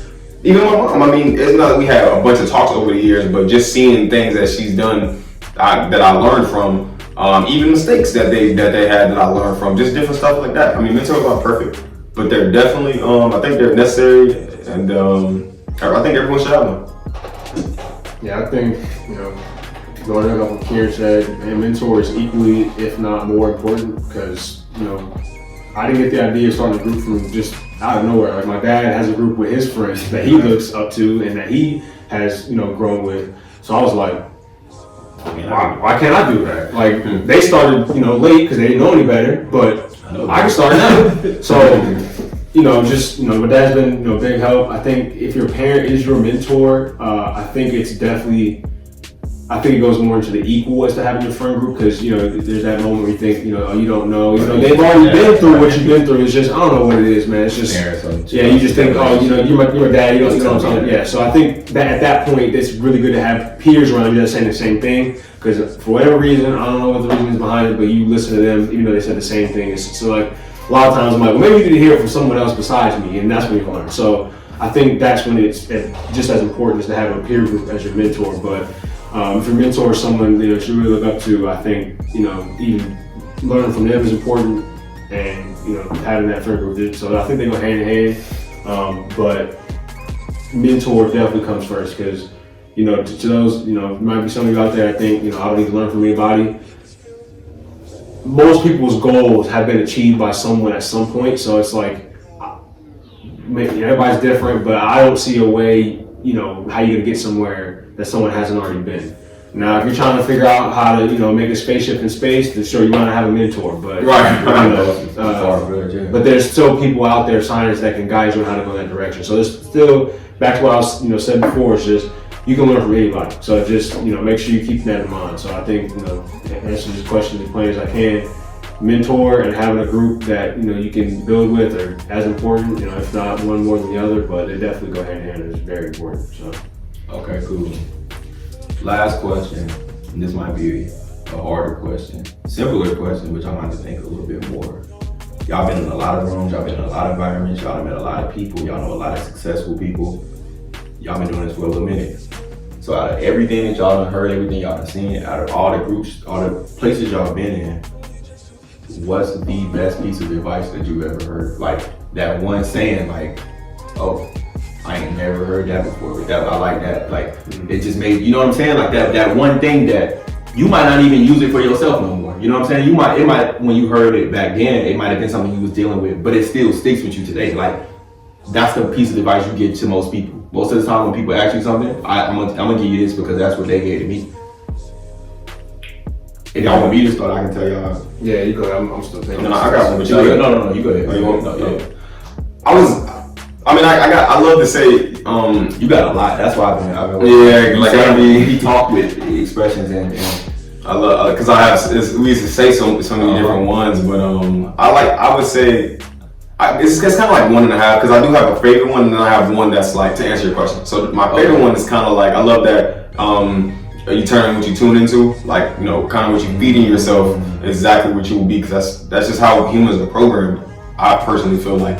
But the saying that I really like, I think that I love the saying, it's not greener on the other side, it's greener where you water it at. You know what I mean? It's because most people think like, just from watching Instagram and watching, you'll think like, oh, it's so much better over here, when it could be just as good over here if you take care of your lawn, right? If you take care of the guys, you take care of your people, you take care of your situation, take care of your finances, whatever the case, it can be just as green in this grass as it is over there in his yard. Even though his yard may appear to be green right here, the grass can be high and it's green, right? And right behind it could be, a bunch of dirt, right? I mean, things are dead right behind it. So it's just, things appear to be certain things. Like I said, things aren't green on the other side, it's green where you water it at. I like that. I think another one from my dad that I learned. I think the biggest thing, which he always said it, but you don't click until later. But I think the biggest thing is 3 words. Is balance is everything, and that can turn into a whole bunch of microcosms with different scenarios and things. So just to give you one, you can work as hard as you want, but at the same time, working all the time is also going to make you unproductive. So no human is built to work, all the hours. Elon Musk might say different, he doesn't sleep, but Even he takes, breaks at, here and there. So it's just, and same thing with your time. You want to take a rest for about this amount of time, but you don't want to take a rest for 4 hours because then you're wasting time. So it's just keeping that balance with your family, friends, time, work, money. You want to, spend money on leisure things, right? You want to have nice things and do nice things. But then too much of that takes away from your responsibility. So just having that balance, man, balance is everything. That's definitely mine. I'm gonna tell mine, but before I say that, I'm gonna tell y'all about Sean Dad, right? Because y'all don't know him, y'all ain't never seen him, y'all ain't never met him, but he's speaking really highly of him because of who he is. Like, when he walk into the room, he don't even gotta say nothing. But he in the room. Like, I don't know how to explain it. Like, I only know him through church. Like I said, that's how I know them. I've been to both of their houses before, you know what I'm saying? So I used to go to their house all the time, and I used to see him in their house all the time. He was the first successful IT person I knew, like engineering, like as far as computers or whatever. I remember y'all got this room in y'all crib with all of the computers in there. And it's like, you can't even go in there. Don't even really look in there for real, because that's where you feel me? That's where the magic happened at. And it's just like, that was so cool to me. That was so like, mind blowing, like, bro. And then when his dad say something, he don't talk a lot. Like, it's not often that he'll just start talking. But when he do say something, it means so much. And like he said, he'll say something just like that balances everything.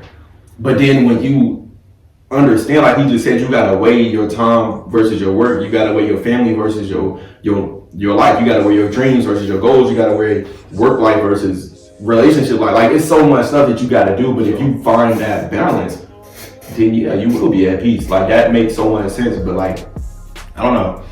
I just feel like I should share that. I think the biggest thing that sticks with me, and this isn't what I tell most people, but it's kind of like what helps me keep going, is if you want something that you ain't never had, you gotta do something that you never did. Right. You can't, you can't like, I felt like that's just super self-explanatory. You can't expect to have a scat pack and you ain't never went to no car meet. Like, you can't expect to be an astronaut and you ain't never talked to no scientists. Like, you gotta, everything that you're doing right now is getting you where you at.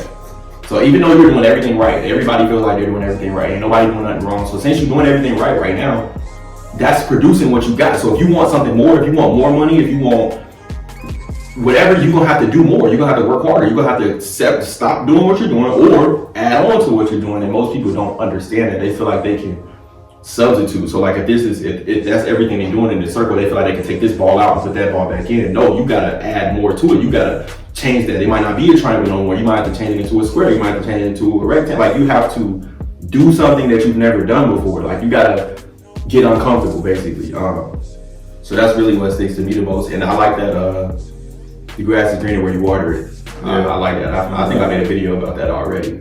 I like that. It's a good sentence.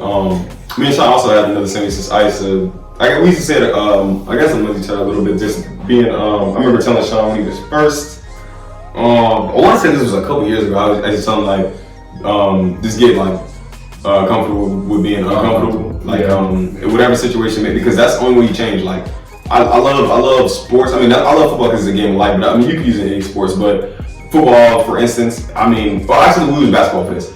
Just using your left hand. If you aren't ambidextrous, like, and you use your left hand and it's weak, right? Like, literally, it's trash. Like, you can't do nothing with it, right? But the more you practice with it, eventually it'll be good and you'll be able to use it. But it's gonna feel weird for the longest until it doesn't. That's, everything you don't know it until you do. Like, everything's hard until it's not. Like, things, stuff just gotta get done. Like, and you being uncomfortable it's gonna take you a lot further than doing things that make you comfortable. Yeah, I think another example of that saying is just public speaking. Because I remember my first public speaking class at Central Piedmont Community College.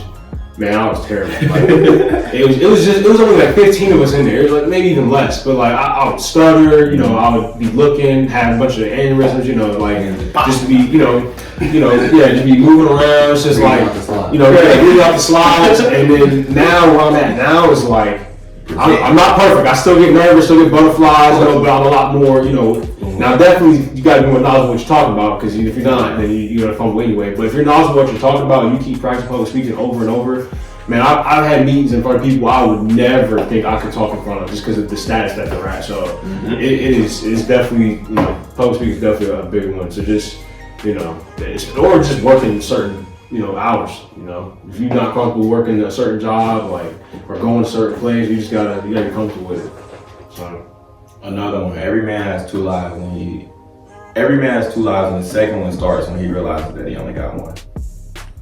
That was real deep to me. That was real, cause I know that like y'all can remember that moment when y'all light turned on, like when it finally started to make sense. Like you said, he's been telling me this my whole life, but it was just that one time I was sitting there. I don't know what made me realize it now, but now it's like, okay, it makes sense. All these cliches of you can do anything you want to do, you can be anything you want to be. Like, it sounds like, okay, he's just saying that. But now that your light went off, you understand that you genuinely can be whatever you want to be. It's just work. You're gonna have to work at whatever. But I guess so. I know that people's light don't go off. That's the scariest thing to me. That some people don't ever get that revelation. Some people go their whole life, 65, 70, 80, they go their whole life and never had that light come on. That's the scariest thing to me. That's reality. Reality, bro. But it's in front of you, and then the fact that it's in front of you your whole life though. Yeah. You've literally been getting told balance is everything your whole life. So, like I told you, that's why I was so adamant about that question of you getting up out that dirt pile, was because some people don't ever. Some people just keep digging. Some people think that that's all it is to life, is digging themselves deeper into a hole. It's funny you said that. My sister just said that last night. Because recently, I wasn't like depressed or anything, but I had been a lot less consistent than I have been all year. Like, I pride myself on being consistent, and just, keeping things in order and making sure I stay focused. But I think I went about 3 weeks where it was just kind of like I was going through the motions. Mm-hmm. Working this job, seeing the same people every day, having the same type of conversations, and one day I just left. Like, I was like, I can't do this anymore. It was messing with my creativity. I wasn't thinking the same. I couldn't even I pride myself on public speaking because I practice, I work all the time. I can be in the mirror bro. I made the video that I recently posted. Mm-hmm. I sat in for 2 hours and just talked to myself. Like, before I made the video. Like, I just love sitting in the mirror and talking, because it's like when I look in the mirror, I don't even see me. I just see I'm looking out at something, like, and I'm just talking. I'm like, blah, blah, blah, blah, blah, blah, blah. People are looking at me like, you talking about? Yeah, like, you know what I mean? And the more I do it, the more comfortable I felt. But I felt myself like talking and not, like, my vocabulary shrunk. Like, and I hate that, and it frustrates me. I don't like being able to say things and I can't figure out what word I want to say next. Like, it was just putting me in a box. Mm-hmm. And so I started explaining that to my mom. Like, she was like, why'd you just go ahead and do that? And because she couldn't really understand. I was like, I felt trapped. Like, it was making me feel like, I had nowhere to go. Like, and I hate that feeling. Like, I have to have something where there's a mission to it. Like, it's got to be something I'm working with. Otherwise, I'm not gonna move. And once you figure out, I think that's important. Once you figure out, I guess that piggybacks off what you just said a little bit. Once you figure out who you are, it's in drive then, because you know exactly your weaknesses, your strengths. Once you figure out that kind of stuff, people don't know their identity. Yep. That's what I say all the time. People don't know who they actually are. So how can you go after anything? You don't know who you are. You know what I'm saying? It's like, I had to figure out what types of jobs, what types of opportunities I could pursue that kept me free. Right, like 9 to 5s aren't for me just because of what I just told you. They box me in. I get in a situation where I'm going to work every day at 1 o'clock. I'm getting off every day at 9:30. I go to sleep. I go home, eat whatever, relax, and then wake up and do it all over again. And I was in a loop, bro. Like, and that's why my mom said to me, she's like, "Oh, so you couldn't work a job for 15, 20 years?" I said, "I'll be honest with you, I can't. I can work a job maybe 2 years. After that, bro, I gotta be, at least doing 2 years, I gotta be doing something else that's gonna get me out of that job soon. I'm not a job guy. I'm not. And so, unless it's something that I really love, like obviously, like Charlie's an engineer, he's gonna be in a job, but that's something that he loves, so that's different. Regular jobs, bro, their money is fine, but I don't see how people do it. But it goes into what you just said. You're just not a job guy, and that's just like you said. It's just knowing yourself. Yeah. It's just being self-aware. You know that you're a job guy. You know that I know certain people who want to be successful, who are successful, who know they're not entrepreneurs, who know they don't want to start their own business. They don't want to do that. It's too much. Like you said, you got to work 7 days a week. They're not into working 7 days a week. But if they can find a 9 to 5 that's going to get them a good amount of money, and they can do the same thing, they can get into a routine every day, that's what they would prefer, and that's okay. Like, Entrepreneurship is not the answer. You know what I'm saying? College is not the answer. There is no answer. It's just whatever you do. So like, I think, like you said, knowing yourself. Like me, I had to learn that I'm a communicator. Like you said, the public speaking, I do that. I can, like, that's not something that comes hard to me. And I never knew that everybody has a purpose and everybody has a gift. And your purpose and your gift are two different things.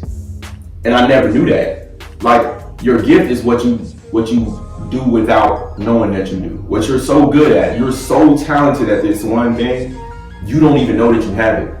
It's very easy to pick it out when you're an artist. When you can just draw, okay, that's easy to find. When you can rap, that's easy to find. When you're athletic, that's easy to find. But when you got a talent like speaking, I had to realize that everybody can't talk.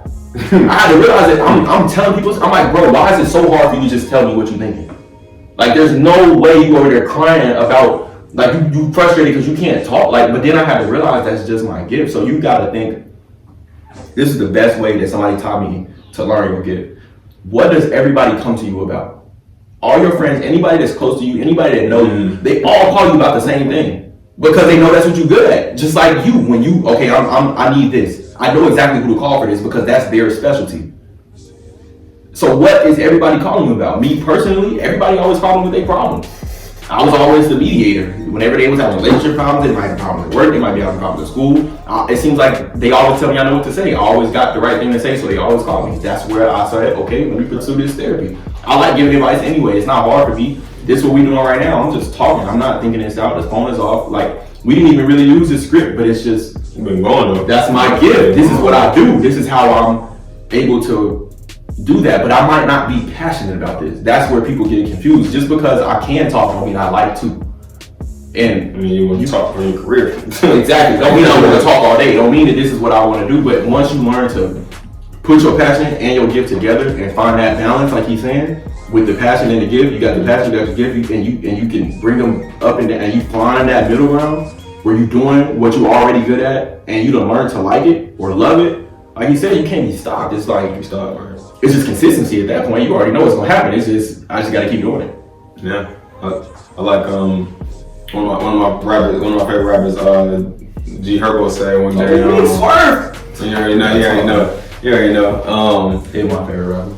But just because his first name is my last name too, that's why I got rid. But I always liked Doug too, though. Anyway, but also he had said something one time. It's like there's only two reasons why you ain't get what you want, and it's, I mean, either it's kind of like it just hasn't been your time. Especially if you either you haven't fully committed to it yet, or it's not your time. So either you haven't fully committed, or you have fully committed, and it just hasn't happened yet. So I try to put that in my perspective all the time. Like, if I keep working hard, I gotta have a breakthrough. Like, I read books all the time. I'm reading The Compound Effect. It's something that says by Darren Hardy too. If anybody want to get that, The Compound Effect, great read. He talks about just little small things that you do, decisions, choices that you do over a longer period of time. Eventually, people call it luck or whatever. You're gonna have a lot more luck than the average person if you keep doing exactly what you need to do, consistency, focus, and put everything you got into it. Eventually, you're gonna have a breakthrough. I mean, something is gonna happen. You're gonna run into the right person. Something you could apply for an opportunity 3-4 times. On the 5th time, somebody could have just got fired. You know what I'm saying? But you could have gave up on the 2nd time. See what I'm saying? But you fought 2 more times. Boom, on that 5th time, you're like, you know what? You know what I'm saying? We definitely have an open spot for you. We actually have an open spot. I want you coming for an interview tomorrow. And it's like, I could have quit 2 times ago. So it's just, it's just work, family. Like, it's coming. Your time is coming for sure. I can end it right there. You got anything else you want to say? Any advice you want to give? Anything you got from this? You know what I'm saying?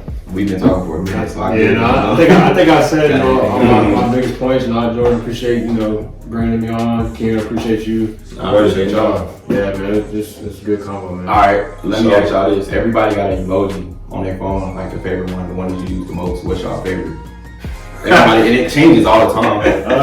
What's your, like, you know what I'm talking about? Everybody got one. What is it? What's yours? Probably My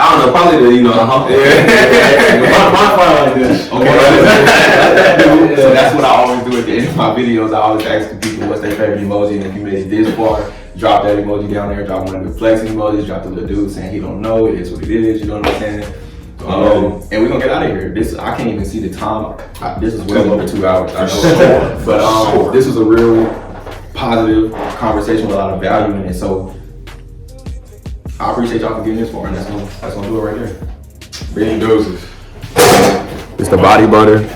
We gotta leave that dog out. He got the coconut oil. Okay. He got the coconut oil in there, olive oil, shea butter, and the grapeseed. All right, we also got hair oil right here.